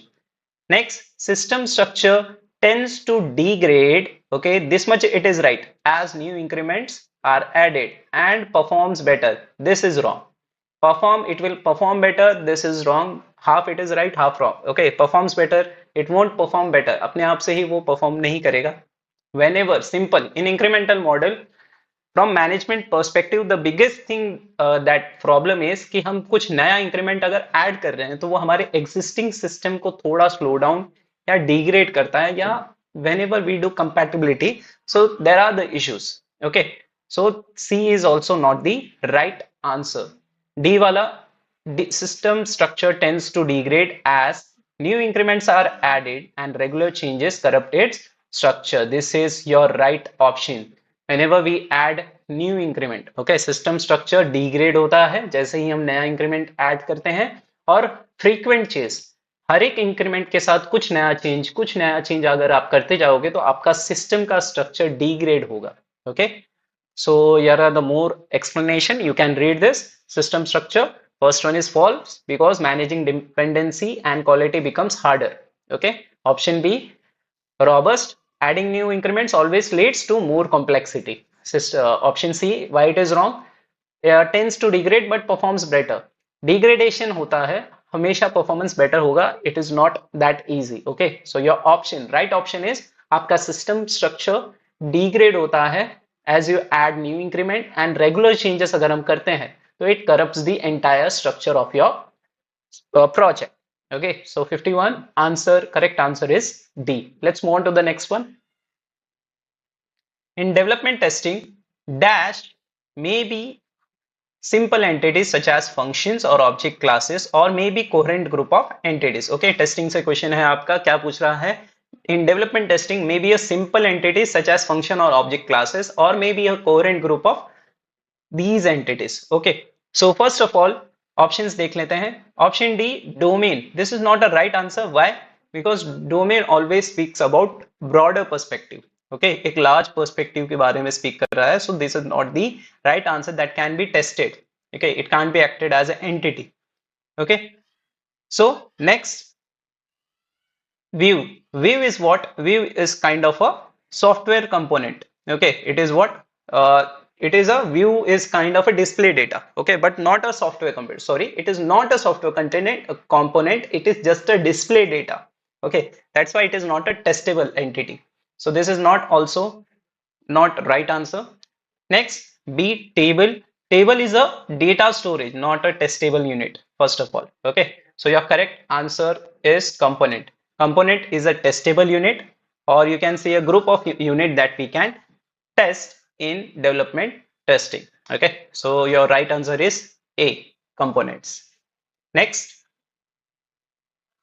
okay, next principle is question is from software engineering. Dash principle, expect the system requirement to change and so design the system to accommodate the changes in agile software development. Okay, if you go through the options you will automatically mark the correct answer. What it is talking, क्या वो बोल रहा है कि कौन सा principle है that expect the system to accommodate the changes, जो changes allow करता है and adapt as per the changes in the development, software development. Okay, so incremental delivery, people not process, embrace change, yeah, maintain simplicity. You can directly mark embrace change. Okay, because this principles allows the system requirement to change and to accommodate the system design to adapt with the changes. Okay, not incremental delivery, not process, not this, maintain simplicity. Okay, so your correct answer will be embrace change. Okay, let's see what the other options are. Okay, because here we are not only discussing the right answer, we are also discussing the options why they are wrong. Okay, so incremental delivery, this ensures small parts of software are delivered in phases but not specifically handle the changes. It is incremental delivery, focus करता है आपके delivery of the product के ऊपर, okay, small parts में, increments we call it. People not process, this is about team collaboration, okay.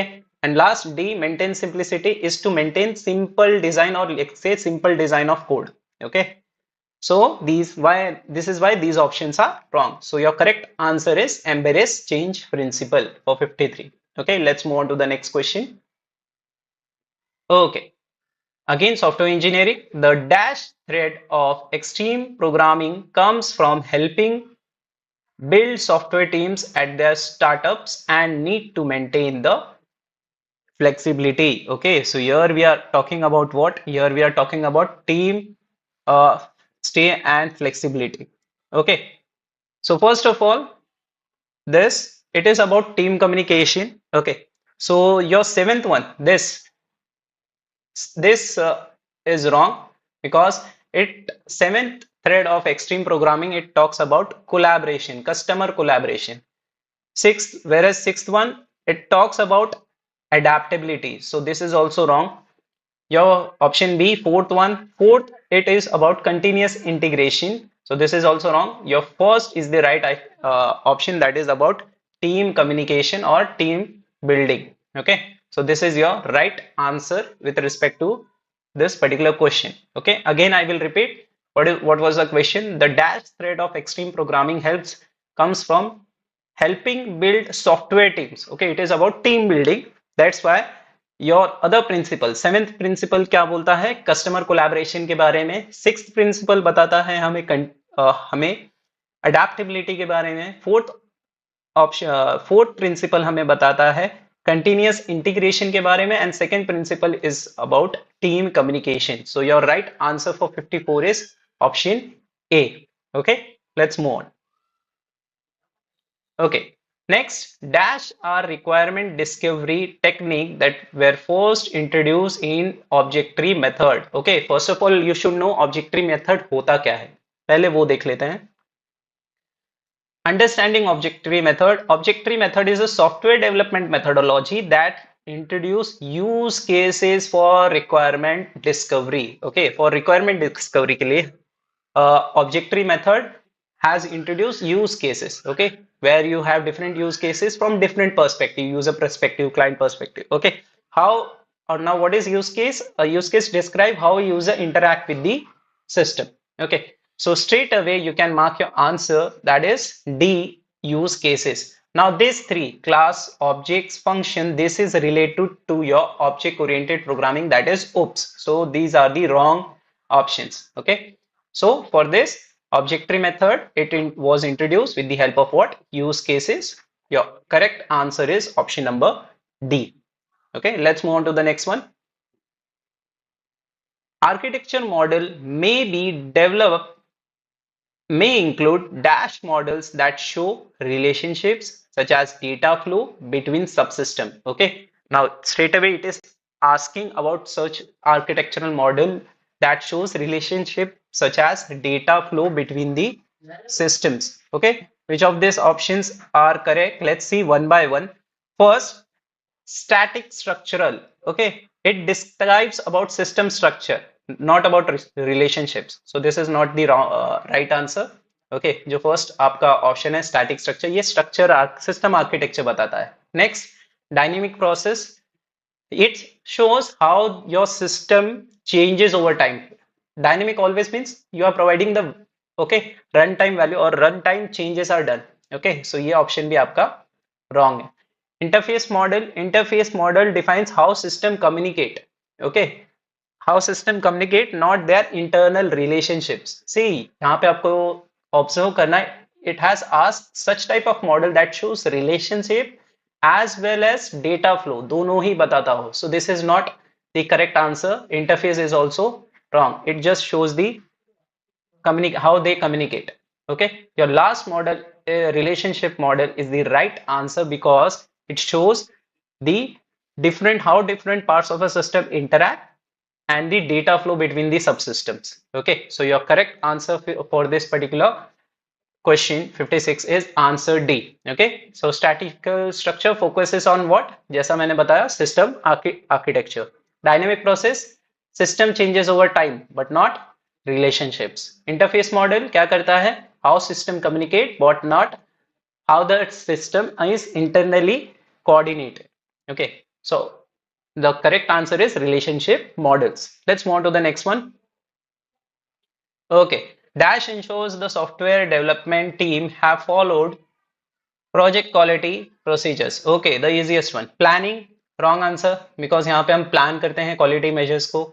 Quality control, wrong answer because it checks about the defects. It basically checks about the detects the defects. Quality check, we measure the metrics. Okay, so the correct answer is quality assurance. Okay, जिसमें हम ensure करते हैं कि all the quality procedures are being followed. Okay, so your correct answer option for this particular correct answer for this particular question is quality assurance, option A. Okay, so you can see here, you can read it. Quality planning focuses on what? Focuses on defining quality goals. Quality control, defects in final product. And quality check is what? A generic term, not a formal process. Okay, so your answer A is the right answer. Okay, let's move on to the next one. In COCOMO model, PREX stands for. Okay, see, ऐसे questions भी आते हैं जो एकदम ही simple हो या तो एकदम ही depth में. Okay, so the right answer is personal experience. This is the right answer. PREX stands for personal experience. Okay, PREX stands for personal experience. How skilled, ये क्या बोलता है कि how skilled your development team is. Okay, it measures कि आपका development team how skilled they are. Okay, others are the wrong options. Okay, so your for 58 in COCOMO model, PREX stands for personal experience. That is how your development team is skilled. Okay, let's move on to the next question. Who presents the code or document at inspection meeting? Okay, let's run through the options. क्या क्या दिए हुए? Author actually documents the document or write the document. So this is not the right answer. Chief moderator, overall you can say monitors करता है. Okay, so this is also not the. It leads, chief moderator lead करता है, present नहीं करता है. Okay, so this is also the wrong option. Inspector review करता है code को, present नहीं करता. Okay, so this is also the wrong option. Your right answer is reader. Okay, reader presents the code or document at the time of inspection meeting. Always remember किस meeting की बात की गई है. Okay, यहाँ पे inspection meeting की बात की गई है, so reader presents the code at inspection meeting. So correct answer is A. Let's move on to the next one. Which is not a factor influencing system release strategy? Okay, which of the following is not a influencing factor during the system, जब भी हम system release strategy बनाते हैं तब. Okay, so first of all, ensures what are not. Okay, what कौन सी factor नहीं है. Okay, वो बताना है. First of all, technical quality of the system. This is a factor that can influence. Platform changes, ये भी एक factor that can influence the system release. Okay, अगर platform change हो रहा है तो हमें release accordingly plan करना पड़ेगा. Layman's fifth law. Okay, it is about evaluation. So this is also the wrong option. Okay, these three are wrong. Okay, means these are factors influencing. यहाँ पे पूछा गया है which is not influencing. So your correct answer will be verification. Why? Verification ensure it is tested before the release. Okay, it is about the validation of the system. Okay, so your correct answer, a factor that is not influencing system release strategy, is what? Answer D, that is verification. Let's move on to the next one. The merger sort algorithm employs the design technique. Which of the design technique? Okay, merge sort या merger sort algorithm employs which of the following design technique? Always remember, merge sort में हम use करते हैं divide and conquer technique. हम split करते हैं, one by one break down करते हैं, right? Again we small units में break down करने के बाद हम फिर से reintegrate करते हैं. Okay, so your correct answer is answer C, divide and conquer technique. Always remember, ये questions कभी-कभी vice versa भी पूछे जाते हैं. Okay, the divide and conquer technique is used in which type of sorting algorithm? Okay, so just remember that. Always with merger, divide and conquer technique will go. Okay, so your correct answer is option number C. Let's move on to the next one. A binary tree whose every node has either 0 or 2 children is called, okay? A binary tree that has what? That has either 0 or 2 children is known as what? Okay, so first of all, we will see one by one the options what are given. First is, let's start with the last one, skewed binary tree. Option D is skewed binary tree has all the nodes on one side. Skewed ka matlab either it will be left skewed or right skewed. Okay, so this is not the right option. Next, complete binary tree, it is completely filled except the last level. Okay, all the levels are equal except the last level. Okay, so this is also not the right option. Binary search tree, okay, it's a searching rule, right? But does not enforce कि दो child होने ही चाहिए. Okay, so this is not the right option. Your correct answer is extended binary tree, where every node has either 0 or 2 children, and it is also called full binary tree. Okay, same, either we called it as a full binary tree हम बोलते हैं इसे, या extended binary tree जहाँ पे rule है either 0 or 2 children is there. In binary search tree it can have a single child as well. Okay, but यहाँ पे नहीं, extended binary tree either 0 or 2 children. Okay, so your correct answer is answer B. Okay, extended binary tree. Let's move on to the next one. For binary search algorithm, which of the following is not a required condition? Okay, so which of the following is not a required condition? देख लेते हैं. The list must be sorted. This is a required condition.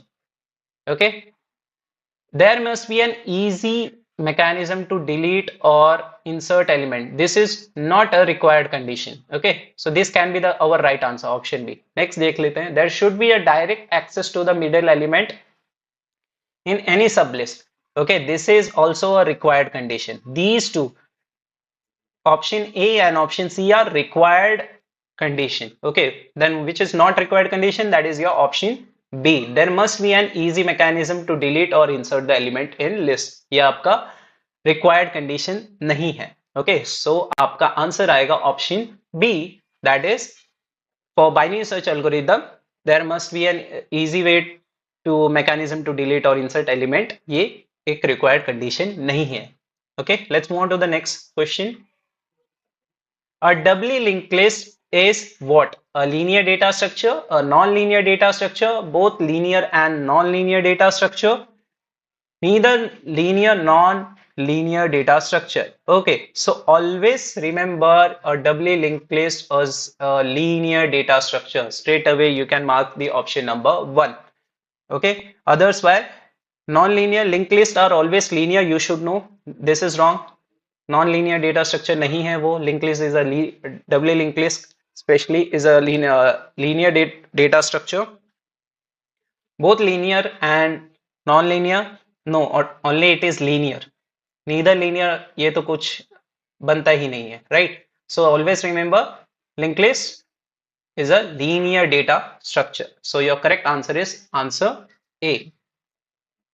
Next, which of the following which is the odd one among the following? Okay, odd one out बताना है इसमें से. Array, binary tree, complete tree, and graph. Okay, so array is the odd one out. Why? Others are what? Others are what? Non-linear, you can say. Other options are non-linear data structure. That's why your array stands out as a linear data structure. So your correct answer is answer A, array. Next, 66th question. If a planar graph has V vertices, E edges, and F faces, then which of the following is true? You should know. If seeing from the options, you should know यहाँ पे पूछा गया है Euler's formula. That is option number D is your right answer. That is V minus E plus F equal to 2 is the Euler's formula to find the, you can say, for finding vertices, edges, or faces, right? So your correct answer for this particular question is option D. That is Euler's formula V minus E plus F equal to 2. ये क्या है? ये Euler's formula है. Euler's formula. So option D is your right answer. Next. Okay. Now we have a traversal question. Given a binary tree with in-order traversal A, B, C, D, the pre-order traversal as C, B, A, D. The original binary tree is, okay, अब original binary tree हमें बताना है. See, if in order and pre-order is given, या आपको in order pre-order दिया गया है या in order post order दिया गया है, then how to approach?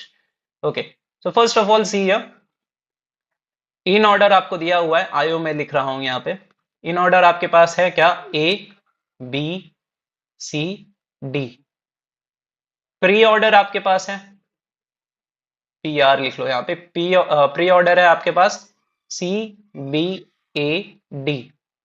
Okay, in order क्या होता है? Left, root and then right. Okay, L V R लिख देते हैं इसको, left, root and then right. Okay, we लिख देते हैं. एंड रूट सेंटर में होता है. प्री ऑर्डर में क्या होता है? रूट आगे होता है, then left and right. Okay, so this is how it goes. So pre order में जो सबसे पहला एलिमेंट आपको दिखेगा वो आपका रूट है. सो सी आपका क्या बन गया? रूट बन गया. अब आपको प्री ऑर्डर भी यूज करना है और इन ऑर्डर भी यूज करके आपको ट्री, ओरिजिनल ट्री फॉर्म करना है. तो जैसा मैंने बोला कि प्री ऑर्डर में जो आपका सबसे फर्स्ट एलिमेंट है वो आपका क्या हो जाता है? रूट. सेम एलिमेंट को आपको देखना है कि इन ऑर्डर में वो कहां पे है. इन ऑर्डर में कहां पे है? वो यहां पे. सो उसका left hand part will be the left tree, okay, and right hand part will be the right tree. Clear? So right में क्या आ गया? डी आ गया एंड लेफ्ट में क्या आ गए? ए और बी आ गए. ओके, इसको भी सॉर्ट आउट करेंगे.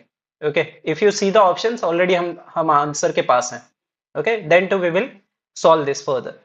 नाउ अब बी ए में से रूट कौन सा है? C. Again see the preorder. Pre order में सबसे पहले कौन है? B. So B will be the root. So C left hand side में B, then A, and the extreme right side में क्या आएगा आपका? D. So C the options, which one is the right one? Your C is the right one. Okay, so your answer will be C. The original binary tree for this particular given in order and pre-order traversals is option C. Okay, let's move on to the next one. Okay, consider the unweighted graph G with three vertices whose adjacency matrix is given as below. Okay, see, we have how many? Okay, we have multiple edges here.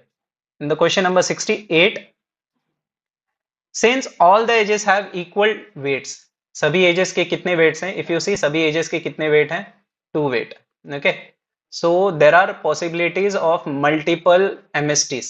Multiple MSTs means minimum spanning string multiple हो सकते हैं. So सबसे पहला वाला option आपका wrong है. Graph G has no minimum spanning tree. Straight away it is wrong. Okay, now B option, graph G has unique minimum spanning tree. Just now I had said it will be having multiple MSTs. So unique नहीं होगा वो. Okay, multiple MSTs. Why? Because edges have similar weight. Okay, so this is also wrong.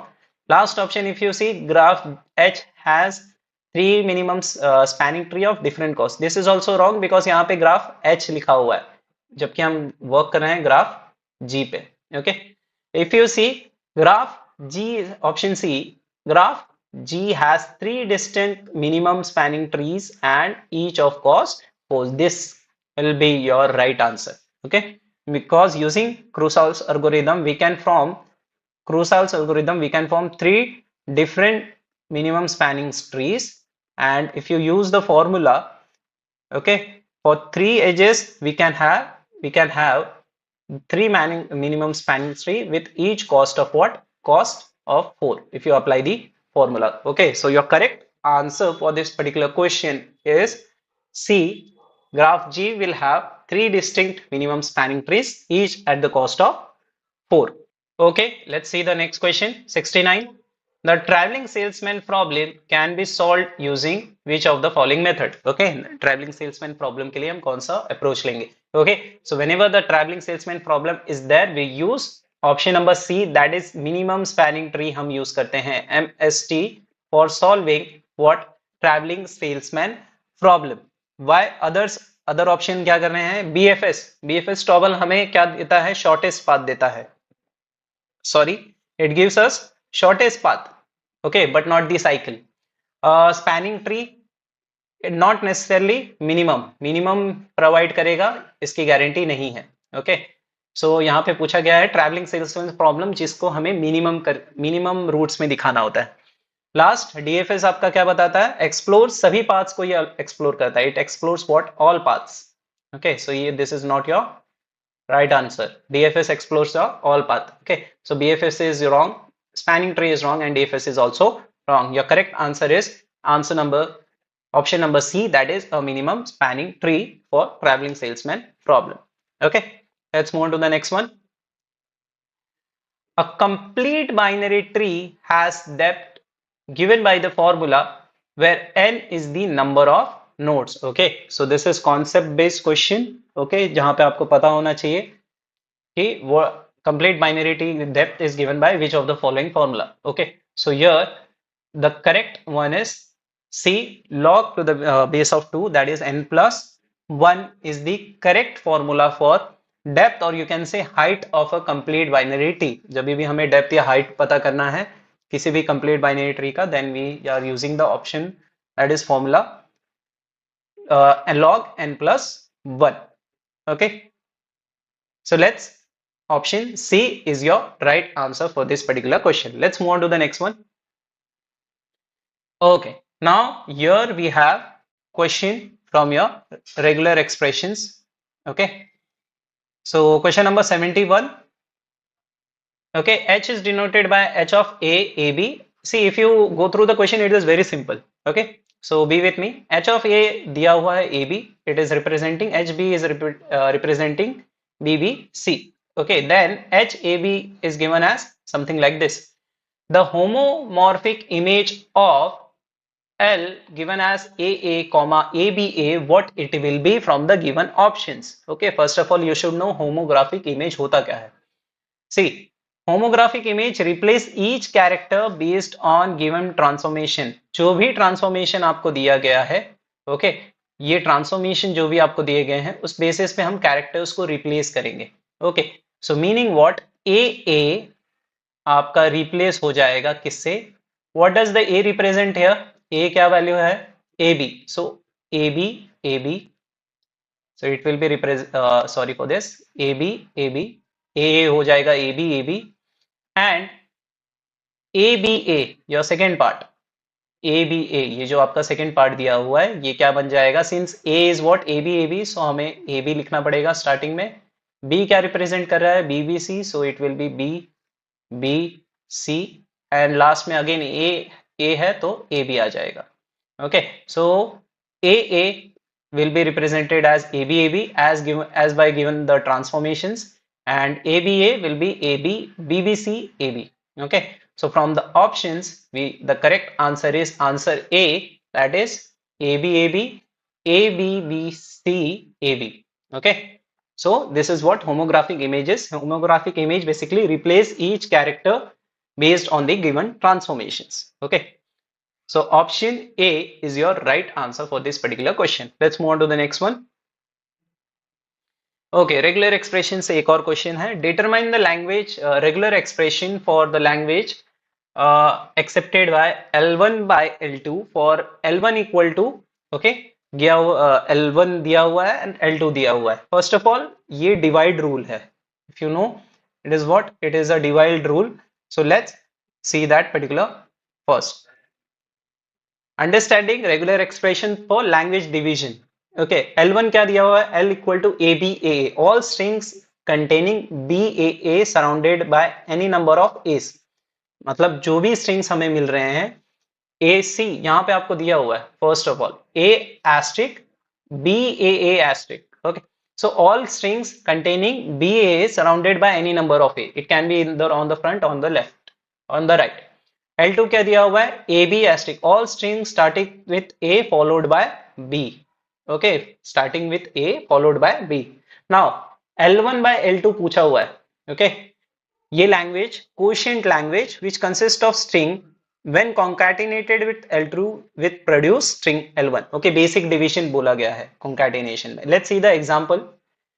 Consider BA, it can be spelled as see BA को में हम कैसे split कर सकते हैं in L1 by L2 plus BAA. The result is ABA, meaning any number of A's then B then any number of A. मतलब क्या, we in the start we can have any number of A then followed by B, then any number of A can be there. Okay, any number of A, any number of A को हम कैसे लिखते हैं, A asterisk, then we can have B, then any number of A asterisk. Okay, so from the option which one is matching this particular pattern is your option number A. A asterisk B asterisk will be your regular expression for the language L1 by L2. Okay, so your correct answer will be answer A for your question 72. Okay, let's move on to the next question. Okay, determine the context-free grammar for the following language where n and m is greater than equal to 0. Okay, we have been provided a language. Okay, the language ensures a outnumber of BS. Okay, B and S. The correct rule explanation. First of all, you see the rule explanation. Okay, A produces as and ensures that there are enough before B. Okay, if you see this particular prefix AB asterisk, okay, where V is any prefix of W. Okay, so let's see one by one. S, A or B, A then S. This is not right option. This is wrong. A will be followed by B first of all. Again here also A, again A then B. Then this is also wrong. Okay, if you see here A followed by S, A followed by S, wrong options. Last one, A followed by SS. Again this is not the right option. A followed by B. Okay, this option C is your right answer. Okay, why? A's are followed by after B. Okay, A are produced by only after, or you can say B are produced by only after A. Okay, so the language consists of, if you understand this, the language consists of A's followed by B with more or equal A's than B. So that's why we are ensuring, हम ensure क्या कर रहे हैं कि A to A will ensure at least as many as A, as many as B's are present. Generate B's after following A. Okay, चारों option में से हमें ये बात, इस बात का ध्यान दिया है कि B हमेशा A के बाद ही आएगा. Okay, allowing B's to be prefix of partial B sequences. Okay, so सिर्फ एक ऑप्शन में ये right है, that is in this option, option C, A than B. So that's why your C is your correct answer for this particular question. Let's move on to the next. Okay, so your next one is, which of the following statements are true? Okay, so one by one let's see them. We are from this, which one is true?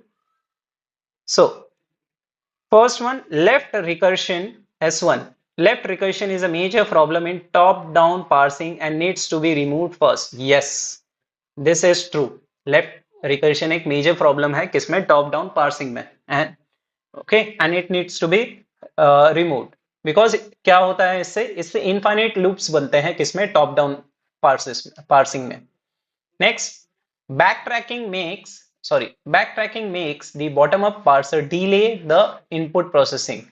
Wrong. Backtracking हमेशा top-down parsing में होता है, bottom-up में नहीं. Okay, so this is wrong. False it is. Next, SLR parser has lesser number of state than canonical LR parser. Yes, this is true. Okay, why SLR? Because SLR merges state using follow set. Okay, CLR जो क्या करता है वो distinct states को रखता है. Okay, so that's why this is a true option. Last one, let's see. S4 Canon CLR parser is more powerful than LALR parser. Wrong. This is false. Why? CLR and LAR recognize the same set of grammar. Okay. और LAR में fewer sets होते हैं. That's why it is a wrong. So if you see from the options, option C, that is S1 and S3 are true statements. So your right answer is option number C. Okay. Let's move on to the last question for this particular session. What does Russell's paradox challenge in set theory? Okay. In Russell's paradox challenge, in what does the Russell's paradox challenge in set theory? First of all, let's check वो है क्या. Russell's paradox होता क्या है? Russell's paradox challenges the idea of a set of all sets that do not contain themselves. Okay. ये किस thought को या किस assumption को चैलेंज करता है? Set of all sets that do not contain themselves. Okay. So ये basic एक ये कॉन्ट्राडिक्ट करता है किसको? बेसिक assumption जो है सेट थ्योरी की. ओके. सो उसको ये कॉन्ट्राडिक्ट करता है. Okay. So first of all जो फर्स्ट ऑप्शन है उसको देख लेते हैं. axioms of infinity that is related to infinite sets. Okay, not paradox. So this option is wrong. Axioms of choice, this deals with selection, not paradoxes. Okay, so ये भी wrong option है आपका. Okay, axioms of foundation, this is also wrong. Axioms of regularity. Okay, so this is your right answer, that is axioms of regularity is the right answer that is being challenged in Russell's paradox. Okay, so confuse नहीं होना है option C और option D में. Axioms of regularity is the actual challenge. Okay, for your 75 the answer is C. Okay, so question number 76, what it says, which of the following is not decidable? What are the option given? First of all, we will see the options. First is given a turning machine M, a string S, an integer K, M accepts S with K, step S. Second is equivalence of two given turning machines. And third is language accepted by a given DFSA is non-empty. And fourth is language generated by CFG is not non-empty. Okay, so let's see one by one. एक एक options को हम देखेंगे. Okay, यहाँ पे पूछा क्या है? Which of the following is not decidable? Meaning it should be undecidable. Okay, so if we see the last option, language generated by CFG is not empty, this can be determined. Okay, this is decidable. Option number 4 is decidable using what techniques? Reachability and generation checks. Okay, so this is not the right answer. Okay, next C, DFSA is not empty. We can check for final states. Okay, in DFSA we can check for final states. Okay, so it is decidable. Okay, so this is not the right answer. Let's see the option S, option A. It is also decidable. We can simulate M with K steps. It is a bounded process. Okay, we can simulate the first tuning machine, that is with M for K steps. Okay, so it is decidable. So this is also not the right option. So your right option is equivalence of two given Turing machines. Okay, this is undecidable. Okay, so your right answer is answer number B. Answer B. And why it is so? Because this is undecidable problem. No general algorithm exists for this particular concept. Okay, so your 76 answer is option B, that is equivalence of two given Turing machines. Let's move to the next question. Determine the language by the following deterministic finite acceptor. Okay, we have given a set. Okay, that is A comma B. Let's see the options, what it states. Okay, you can visually go through the diagram. Okay, now what the language will be accepted. Okay, first option is a language that recognizes the set of all strings, that is starting with the prefix A comma AB. Okay, next option B, a language that recognizes the set of all strings starting with AB. C, all strings starting with A or B. And D, a language that recognizes the set of all strings starting with any number of AS. So first of all, if you observe the diagram, okay, so what it states basically is, here if you see, we have something AB. Okay, So using this, we can directly identify option number C, starting with any number of A and S. This is wrong. Option D is wrong because we will be selecting those language. Okay, those are starting with at least AB. Okay, so this is clearly wrong. Uh, Next, C, if we see a language that recognizes starting with A or B. Okay, this is also wrong. We are looking for AB, right? Now, there might be the confusion between option A and option B. Okay, so what we have is, a language starting with AB. In option B, if you see a language starting with AB, and in A option, it is starting with prefix AB. Okay, this is not the same. Okay, you might get confused in these two options, but it is not the same. The correct answer will be answer A, that is starting with prefix AB. Okay, so the language that will be recognizing all this set of strings should be starting with prefix AB. So your right answer for this particular question is answer A. Let's move on to the next question. Okay, now which of the following is the characteristics? Question number 78 we have, which of the following is the characteristics of recursive descent parsing? Okay, so options are given: backtracking, memoization, ambiguity, shift reduce, conflicts. Okay, now let's see one by one. Now shift reduce conflicts, we know it is usually belongs to what? Bottom up parsing. Okay, not descent parsing. Ambiguity is not a proper grammar, it is not a parsing behavior. Okay, parser behavior, right? Next, we have what? Backtracking, right? And memoization. So your right answer is answer A, that is backtracking. Okay, why? Because the recursive descent parsers use backtracking unless optimized. Okay, so memoization is basically used for bracket parsing, not recursive descent. Okay, this memoization is not used for recursive descent. Okay, so this is wrong. Okay, so your correct answer is backtracking. That is your answer number A. Let's move on to the next question.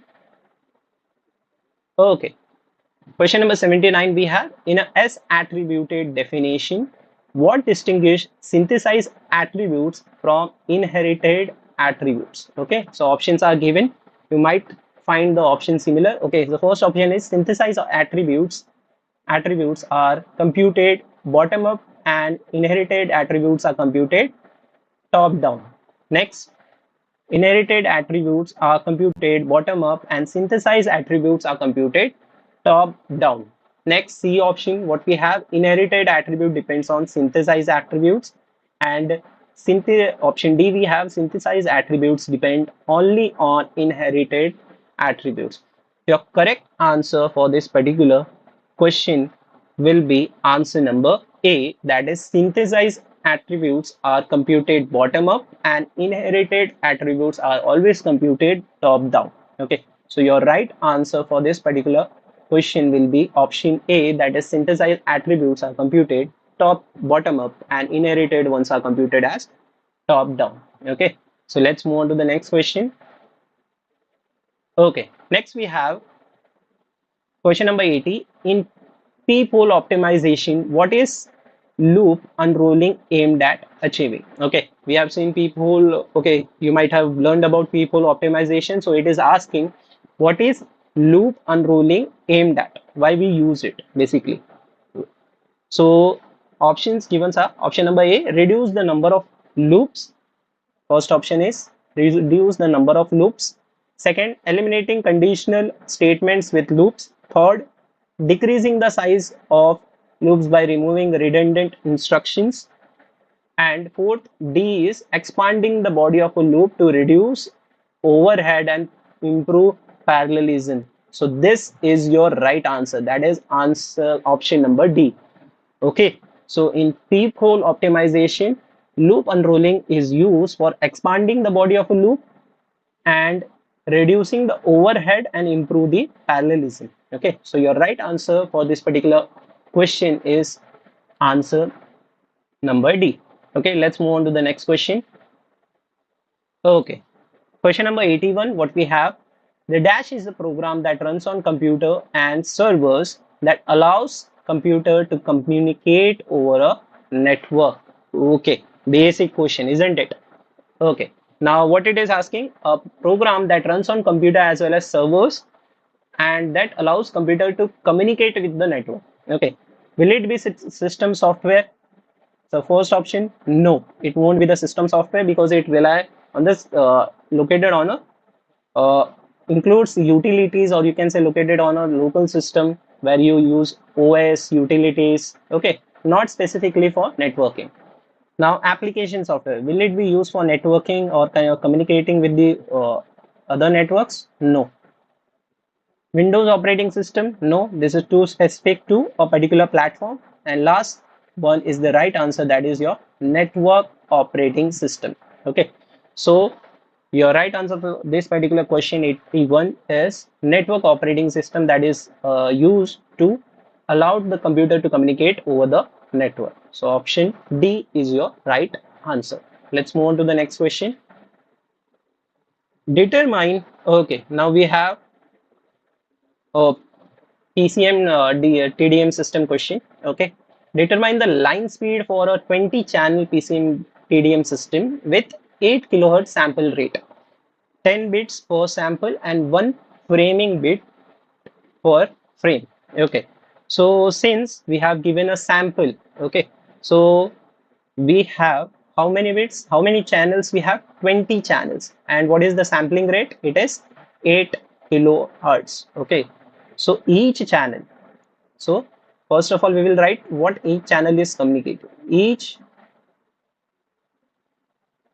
channel, what is the frame rate that is going on? 800 samples per second, 8000 samples per second, 8000 samples per second. Okay, and if we multiply by this into the bits, okay, what is the bit rate per sample? 10 bits per sample. How many bits?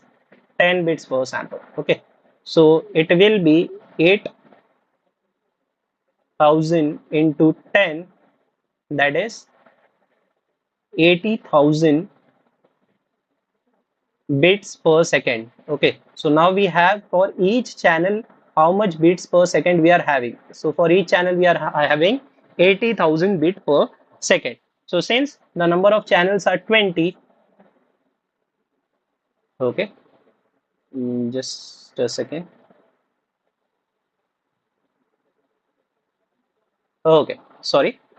Okay, since each channel has now the transmission we know is 80,000 bits per second, so we can estimate for 20 channels it will be simply what? 80,000, okay, one more zero, into 20. Okay, that will be equivalent to something 1.6 Mbps. 1.6 Mbps. Okay, now, but this is not the right answer. You can't find the options. Okay, what options we have? Okay, we have 1.608, we have 1.204, 3.406 and 1.2 Mbps. Okay, okay, you can from here straight away you can mark option A as the right answer because none other option is nearby. But one more step is there. We have to add the framing bit, one framing bit per frame. Okay, so if we add that particular one framing bit, okay, so one framing bit means we have total 8,000 framing bits. Okay, and if we add this to our speed, that is 1.6 Mbps plus 8,000 bits, then bits per second, then you will be having your answer as 1.608 Mbps. Okay, so this is how you calculate the line speed for the 20 for this particular question. Okay, so your right answer will be answer A, that is 1.608 Mbps line speed will be there for this particular channel. Okay, so right answer is answer A. Let's move on to the next question. Okay, so the next question is, in dual cable system, to transmit a data, a computer outputs the data on to cable 1, which runs to the device called the dash at the root of the cable tree. Okay, so now it is regarding to the cable system. Now, tail end, we have, what are the options we have? Options are tail end, after one hop, head end, and round trip. Okay, so what first option, let's see the options one by one. Tail end, tail end is the far end of the cable. Okay, it is what? Far end of the cable, can't be the root. Okay, so option A is incorrect. Second, after one hop, this is basically not a node, it is a timing reference. Okay, so this is also not the right answer. Head end, yes, this is where all the cables coverage is responsible for broadcasting signals. Okay, your head end is responsible for all the cable coverages. Okay, and also you can call the root. So this is the right option or your right answer for this particular question. And round trip, if we see the option, it describes data flow, it is not a hardware component. Okay, so your correct answer is option C, that is head end. Okay. Okay, as you can see, tail end opposite of head end. After one hop, not a control point. Round trip describes the journey. It is not a hardware component. Okay, so head end is the main control center. It receives the data from the computers and send over the network. Basically, it is responsible for all the coverages. Okay, so your right option is option C. Next, what is the broadband frequency in telephone networks? Okay, options are 4 kilohertz, 3 kilohertz, 2 kilohertz, and 1 kilohertz. Okay, let's see the options. First, D, 1 kilohertz, it is very low, insufficient. This option D. Okay, option D, 1 kilohertz is very low. So this is not the right answer. 2 kilohertz, it is also very low. Okay, for voice clarity. 3 kilohertz baseband, this is suitable for baseband, not broadband frequency. Okay, so your right answer is 4 kilohertz. This is used for what? In telephone network as a broadband frequency. Okay, so your option A is your right answer, that is 4 kilohertz. Next, in wireless networks, CDPD stands for, okay, simple basic definition, okay, abbreviation. Question it is, what does the CDPD stands for? Option A is given, it is a carrier data, packet data. B, collision detection in packet data. C, cellular digital packet distribution. And D is cellular digital packet. Okay, so your right answer is D, this one, that is cellular digital packet data. Okay, CDPD stands for cellular digital packet data. That is option number D is your right answer. Let's move on to the next. Which device is used to connect different networks that provide necessary translation both in terms of hardware and software? Okay, and what are the option givens? Switches, routers, hubs, and gateways. Okay, so you should be very clear these networking component or the functionalities of each and respective networking components mentioned in this. This is very important with respect to networking system. Okay, these are the basics that you should know. So let's see one by one what each of them are used for. Switches are used for what? Connecting devices within the networks. Okay, routers connect similar networks using IPs, and hubs are used just to broadcast the data, no translation or routing. Okay, so your gateway is your right answer. Your gateways, D is your right answer, that connects different types of networks and translate the protocols for the transmission basis. Okay, so option D is your right answer. Let's move on to the next question. Let's see the next question, that is question number 87. What is the bit pattern obtained for the sequence of bits? Bit pattern is given 10110101 was sent in even parity by adding a bit at the end. Okay, So after adding even parity, what was the bit pattern it is asking? Okay, so first of all we should write the pattern given 10110101. It is saying that it was sent in even parity, and we should know in even parity always the number of ones is even. Okay, let's count the number of ones. How much it is? Total it is 5. Okay, 1 2 3 4 and 5. Okay, so to make it as an even parity, we need to add one more 1 at the end. Okay, so now the new bit pattern or sequence will be 1 0 double 1 0 1 0 1, and last we have added 1 for making it as a even parity. Even parity. Okay, so this will be our pattern that was being sent. Let's see which of the option matches this particular pattern. So your option A matches this particular pattern, that is 10110101 and 1. So your right answer for this particular question is option A. Let's move on to the next question. In computer networks, pulse code modulation method is used for digitizing analog voice signals using usually samples. The incoming voice signal once every dash microseconds. Okay, so it is asking in PCM, that is pulse code modulation, what is the voice incoming signal every microseconds. Okay, what is the rate at which rate it is coming? Okay, you should know the standard sampling interval. Okay, the standard sampling interval that we have, or you can say the sampling is done at 8 kilohertz. 8 kilohertz is the sampling done. Okay, and sampling interval, once if you do this, what is the sampling interval? So the sampling interval will be 1 divided by 8 kilohertz. We will be converting it into 8000. Okay, and the answer that you will be getting if you divide this is 125.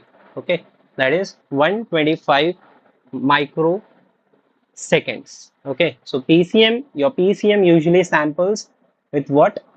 At 125 microseconds. Okay, your right option for this particular answer will be option number B, that is 125 microseconds. Okay, here if you see, I have solved itself. Standard sampling rate equal to 800 samples per second.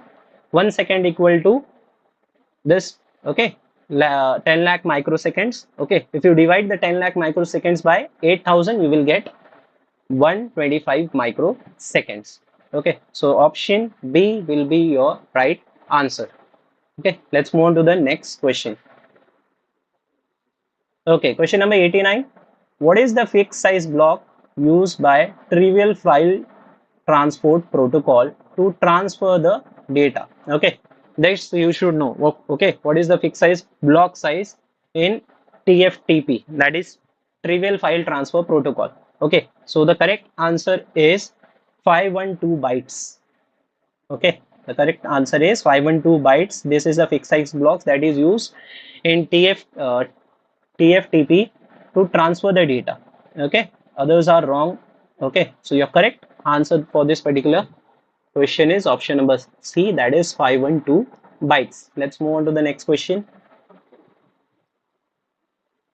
Okay, so we have 90, question number 90. What are the highly stable and highly volatile values that are assigned to the information in time to live field? Okay, now here two things, highly stable and highly volatile values are asked for what?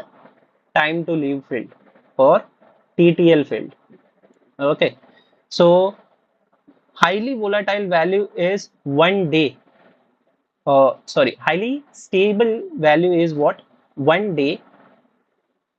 Okay, and 1 day is around 886 1400 seconds, and highly volatile is 60.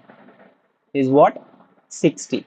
Okay, you need to remember this. Okay, highly stable is 1 day, that sums around 86,400 seconds, and highly volatile and is 60. Okay, so your correct answer for this particular question will be option A, that is 86,400 will be highly stable value, and 60 will be the highly volatile value for time to live field. That is option number A is your right answer. Okay, you can see 80 is 1 day is highly stable value, and 60 seconds is the volatile used for dynamic or for fast updating the records. Okay, so this is regarding TTL values in DNS. So your option A is the right answer. Let's move on to the next one. Okay, now in list, question number 91, in list, the function that provides the initial element of a list is. Now you should know lips, what the lips is. Okay, now one by one we will see the options. List initially returns the first element using which function. Okay, so set is used for assignment. Let's see the option number B. This is used for assignment. Okay, not for list accessing. Second, this returns the second element, not the first, as it is saying. And first is used in different entities. This function is used in different entities, not in list. Okay, so your correct answer is car, CAR. Okay, see a classic LISP function. LISP uses the function CAR function. Okay, to return what? To return the initial elements of the list. So your correct option for this particular question is answer option A, that is car. Okay, let's move on to the next question. In neural network, question number 92, in neural network, the network capacity is defined as the traffic TRA, capacity of network, the total number of nodes in the network. Option C, the number of patterns that can be stored and recalled in the network.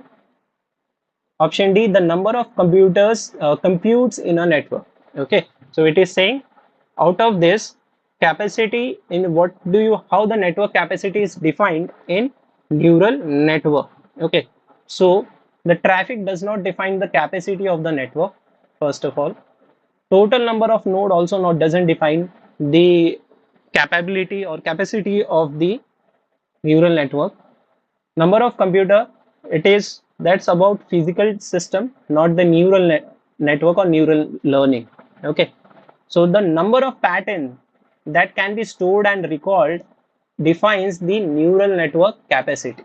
Okay, so your option C is the right answer, that is the number of patterns that can be stored and recalled, or you can say the network's ability to memorize the input and output mappings. Okay, so option C is your right answer. Okay, network capacity is basically how many distinct patterns can be learned and recall, or you can say memorize. So option C is the correct answer for this particular question. Let's move on to the next question. Okay, question number 93, what terms describe the scenario where the training error of a model decreases while the test error increases? Okay, listen carefully. What it is saying, what term describes the scenario where the training error of a model decreases while the test error increases?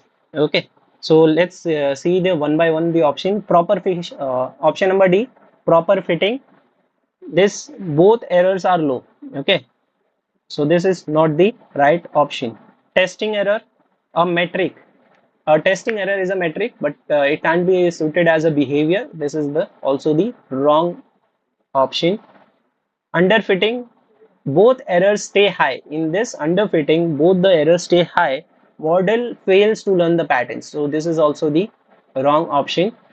Your right and correct answer is overfitting. Okay, what happens in overfitting is the model memorizes training data but performs poorly on new or unseen data.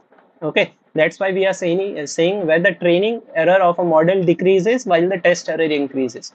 Okay, So your correct answer for this particular question is option number A, that is overfitting.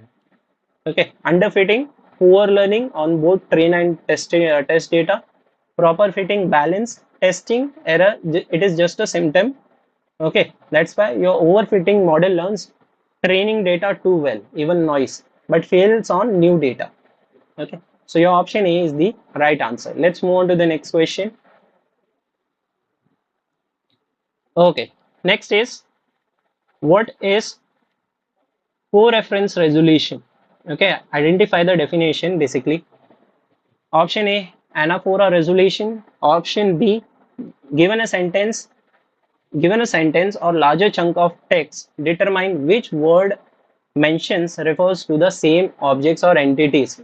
Option C, solution obtains through co-reference, and option D is solution of previous solved problem. Okay, now option D is clearly not the right answer as it is not related to NLP. Okay, option C, solution obtained through co-reference, unclear statement. Anaphora's resolution. Anaphora is a type of co-reference. Okay, your correct answer is option number B. That is, a given sentence or a larger chunk of text determine which words refers to the same entities or same objects. Okay, so option B is your right answer. What co-reference resolution means. Let's move on to the next question. Dash, question number 95. Dash is the type of morphology that changes the word category and affect the meaning. Okay, dash is the type of morphology that changes the word category and affect the meaning. Your correct answer for this is derivational. Option number B. What are the other options? First is inflection. Okay, doesn't change the class. Politicization, okay, deals with attaching short elements. Okay, so this is also the wrong option. Inflation, okay, it is basically typo or misspelling, not a valid term. Okay, so your correct answer for this particular question is derivational is the type of morphology that changes the word category and it affects the meaning of it. Okay, so option B is your right answer. Let's move on to the next question. Okay, question number 96. Consider the following statement. In the logistic regression model, we pass the values of W, x plus B for every x in the dot set. Okay, remember, for every x in the dot set, for a sigmoid function to return a parabolistic class label. Okay, and what is the second statement? Okay, second statement states, in the logistic regression model, if the value W dot x plus b given to the sigmoid function in close to 0, then the class label predicted with a 0.5 threshold is very certain and reliable. Okay, so we have given this two statement with regards to what? With regards to the logistic regression, and we have to interpret this statement. First is logistic regression, okay, where we pass the values W dot x plus b through a sigmoid to return a probabilistic class label. And second is, if W dot x plus b is close to 0, the class prediction is uncertain and reliable. We need to identify which one from the options, which one is true. Okay, so first statement is true. First of all, I will say this first statement is true. Okay, so let's, because logistic regression uses sigmoid W dot x to map outputs between 0 and 1. Okay, so logistic regression, that is your sigmoid function, gives output between 0 and 1, that is the probabilistic classes. Okay, you have two class labels, that is 0 and 1. Okay, so your first statement is correct. Coming to the next statement, when the sigmoid input, it is acting about what? Sigmoid function in close to 0. When your sigmoid function is near 0, the output is equivalent 0.5, which is least confident. It is least confident, not uncertain. It is least confident. We say at least confident, not certain. Okay, so this statement is wrong. Okay, so let's see the options. We have option number A, only one is correct. Okay, this is the right answer. Only two is correct. Wrong. Both one and two are correct. Wrong. Neither one and neither two are correct. Wrong. Okay, so your correct answer is answer option number A, that is only statement one is correct. Okay, so your answer A is correct answer for this particular question. Let's move on to the next. Okay, now falsification question. Question number 97. A journal fuzzy controller consists of what? Okay, this should be the easiest one. You should know what the journal fuzzy controller contains. Let's see the options. Option A, fuzzy rule base, fuzzy inference engine, and fuzzification and defuzzification modules. Option B, fuzzy function, fuzzy inference engine, and fuzzification and defuzzification modules. Okay, what is the change here? Here they have mentioned rule base, here they have mentioned functions. C, fuzzy rule base, fuzzy data engine, fuzzification and defuzzification module.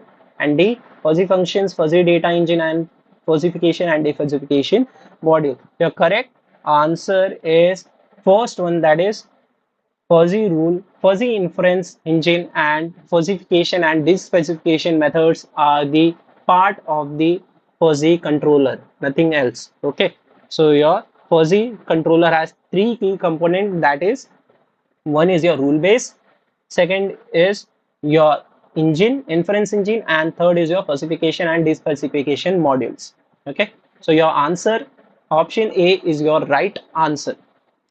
Let's move on to the next one. Which of the following is not a correct encoding technique used in genetic algorithms? Okay, we need to identify which one of the following is not a correct encoding method used in genetic algorithms. Okay, options, let's see. Value encoding. See, value encoding is used when real numbers are needed. Option D is wrong. Okay, so when real number values are needed, then we use value encoding. Option C, binary, mostly used in GA encoding. This we used in GA encoding. Okay, chromosomes as bystrings. Okay, so this is also not the right answer. Next, tree encoding used in GP, that is genetic programming.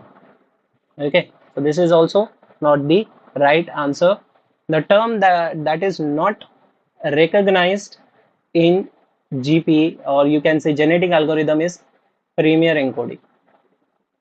Okay, okay, the term is not recognized. Okay, we are aware with what? We are aware with tree encoding, we are aware with binary encoding, we are aware with value encoding. Okay, but the term premier encoding is not associated with what? GA. That is your standard GA literature, you can say genetic algorithm literature. Okay, so your option A is your correct answer for this particular question. Next. Okay, question number 99, again from neural networks. A neuron has 5 inputs given by I equal to 1, 2, 3, 1, 3, 2, minus 1 and 3, and corresponding weights that are given are 0.5, 2, minus 1, 2, and minus 0.5. The bias that has given to us is b equal to 0, and slope parameter alpha is given equal to 1. The sigmoid activation function is used to generate the final output y. We need to identify the value of y. Okay, so computed, first of all we need to compute the sum. Okay, so let's go step by step. First we will pen down what we have. Okay, we have the inputs given, that is 1, 3, 2, minus 1 and 3. Weights are respective weights are given 0.5 to minus 1, 2 and minus 0.5, and bias is given as b equal to 0 and slope equal to 1. Okay, let's see step by step. First we compute the dot product. Okay, so we will compute the dot product of weight and inputs. So the final answer that we get is 1. Next we will apply the sigmoid function, sigmoid formula, so that is equal to 1 upon 1 plus e raised to minus x, and x here we has as 1. Okay, just now we got the product 1. Okay, if we apply this, we will be getting something as 0.731. Okay, so your correct answer will be answer C, that is 0.0.3 will be the value of y. Okay, you can go step by step. Simple. First you compute the dot product, then we applied the sigmoid activation function. Okay, so what we got, 0.731, that is equivalent to 0.3, that is your option number C. Okay, let's move on to the next and last question. Which among the following minimizes the upper bound of the generalization error and maximizes the margin between a separating hyperplane and the training data instead of minimizing the training error? Okay, so what it is saying, which of the following methodology minimizes the upper bound of the generalization error but maximizes the margin between a separating hyperplane and training data? Okay, so first, one by one, we will see RBF. Option number D that we have here, RBF. This option, what it states, it is a type of neural network, does not focus on margin explicitity. Next, option number C, we have Hopfield neural network. It is what? Recurrent network. Okay, used for associative memory. So this is also not the right option. Next, we have SVM. SVM is what? Support vector machine. Support vector machine. Okay, support vector machine, which is used to maximize the margin between the hyperplane and the data points. Okay, so this will be your right answer, that is SVM. Okay, it is used to maximize the margin between the separating hyperplanes and the respective training data points. Okay, and now what is this Boltzmann machine? It is nothing but a probabilistic method. Okay, so this is wrong. Okay, so your correct answer for this particular question is answer number B, that is SVM. Your support vector machine is used to maximize the margin between a separating hyperplane and the data points. Okay, learners, so with this we conclude our SET Computer Science 2024 PYQ paper. Okay, I hope you have followed all the previous three parts and do go through this part as well. Okay, more such PYQ videos will be shortly uploaded on the channel regarding SET as well as the UGC NET. So kindly do go through that as well. If you found this video or the explanation useful to yourself, do like, share and subscribe this particular video. Okay, thank you and Jai Hind.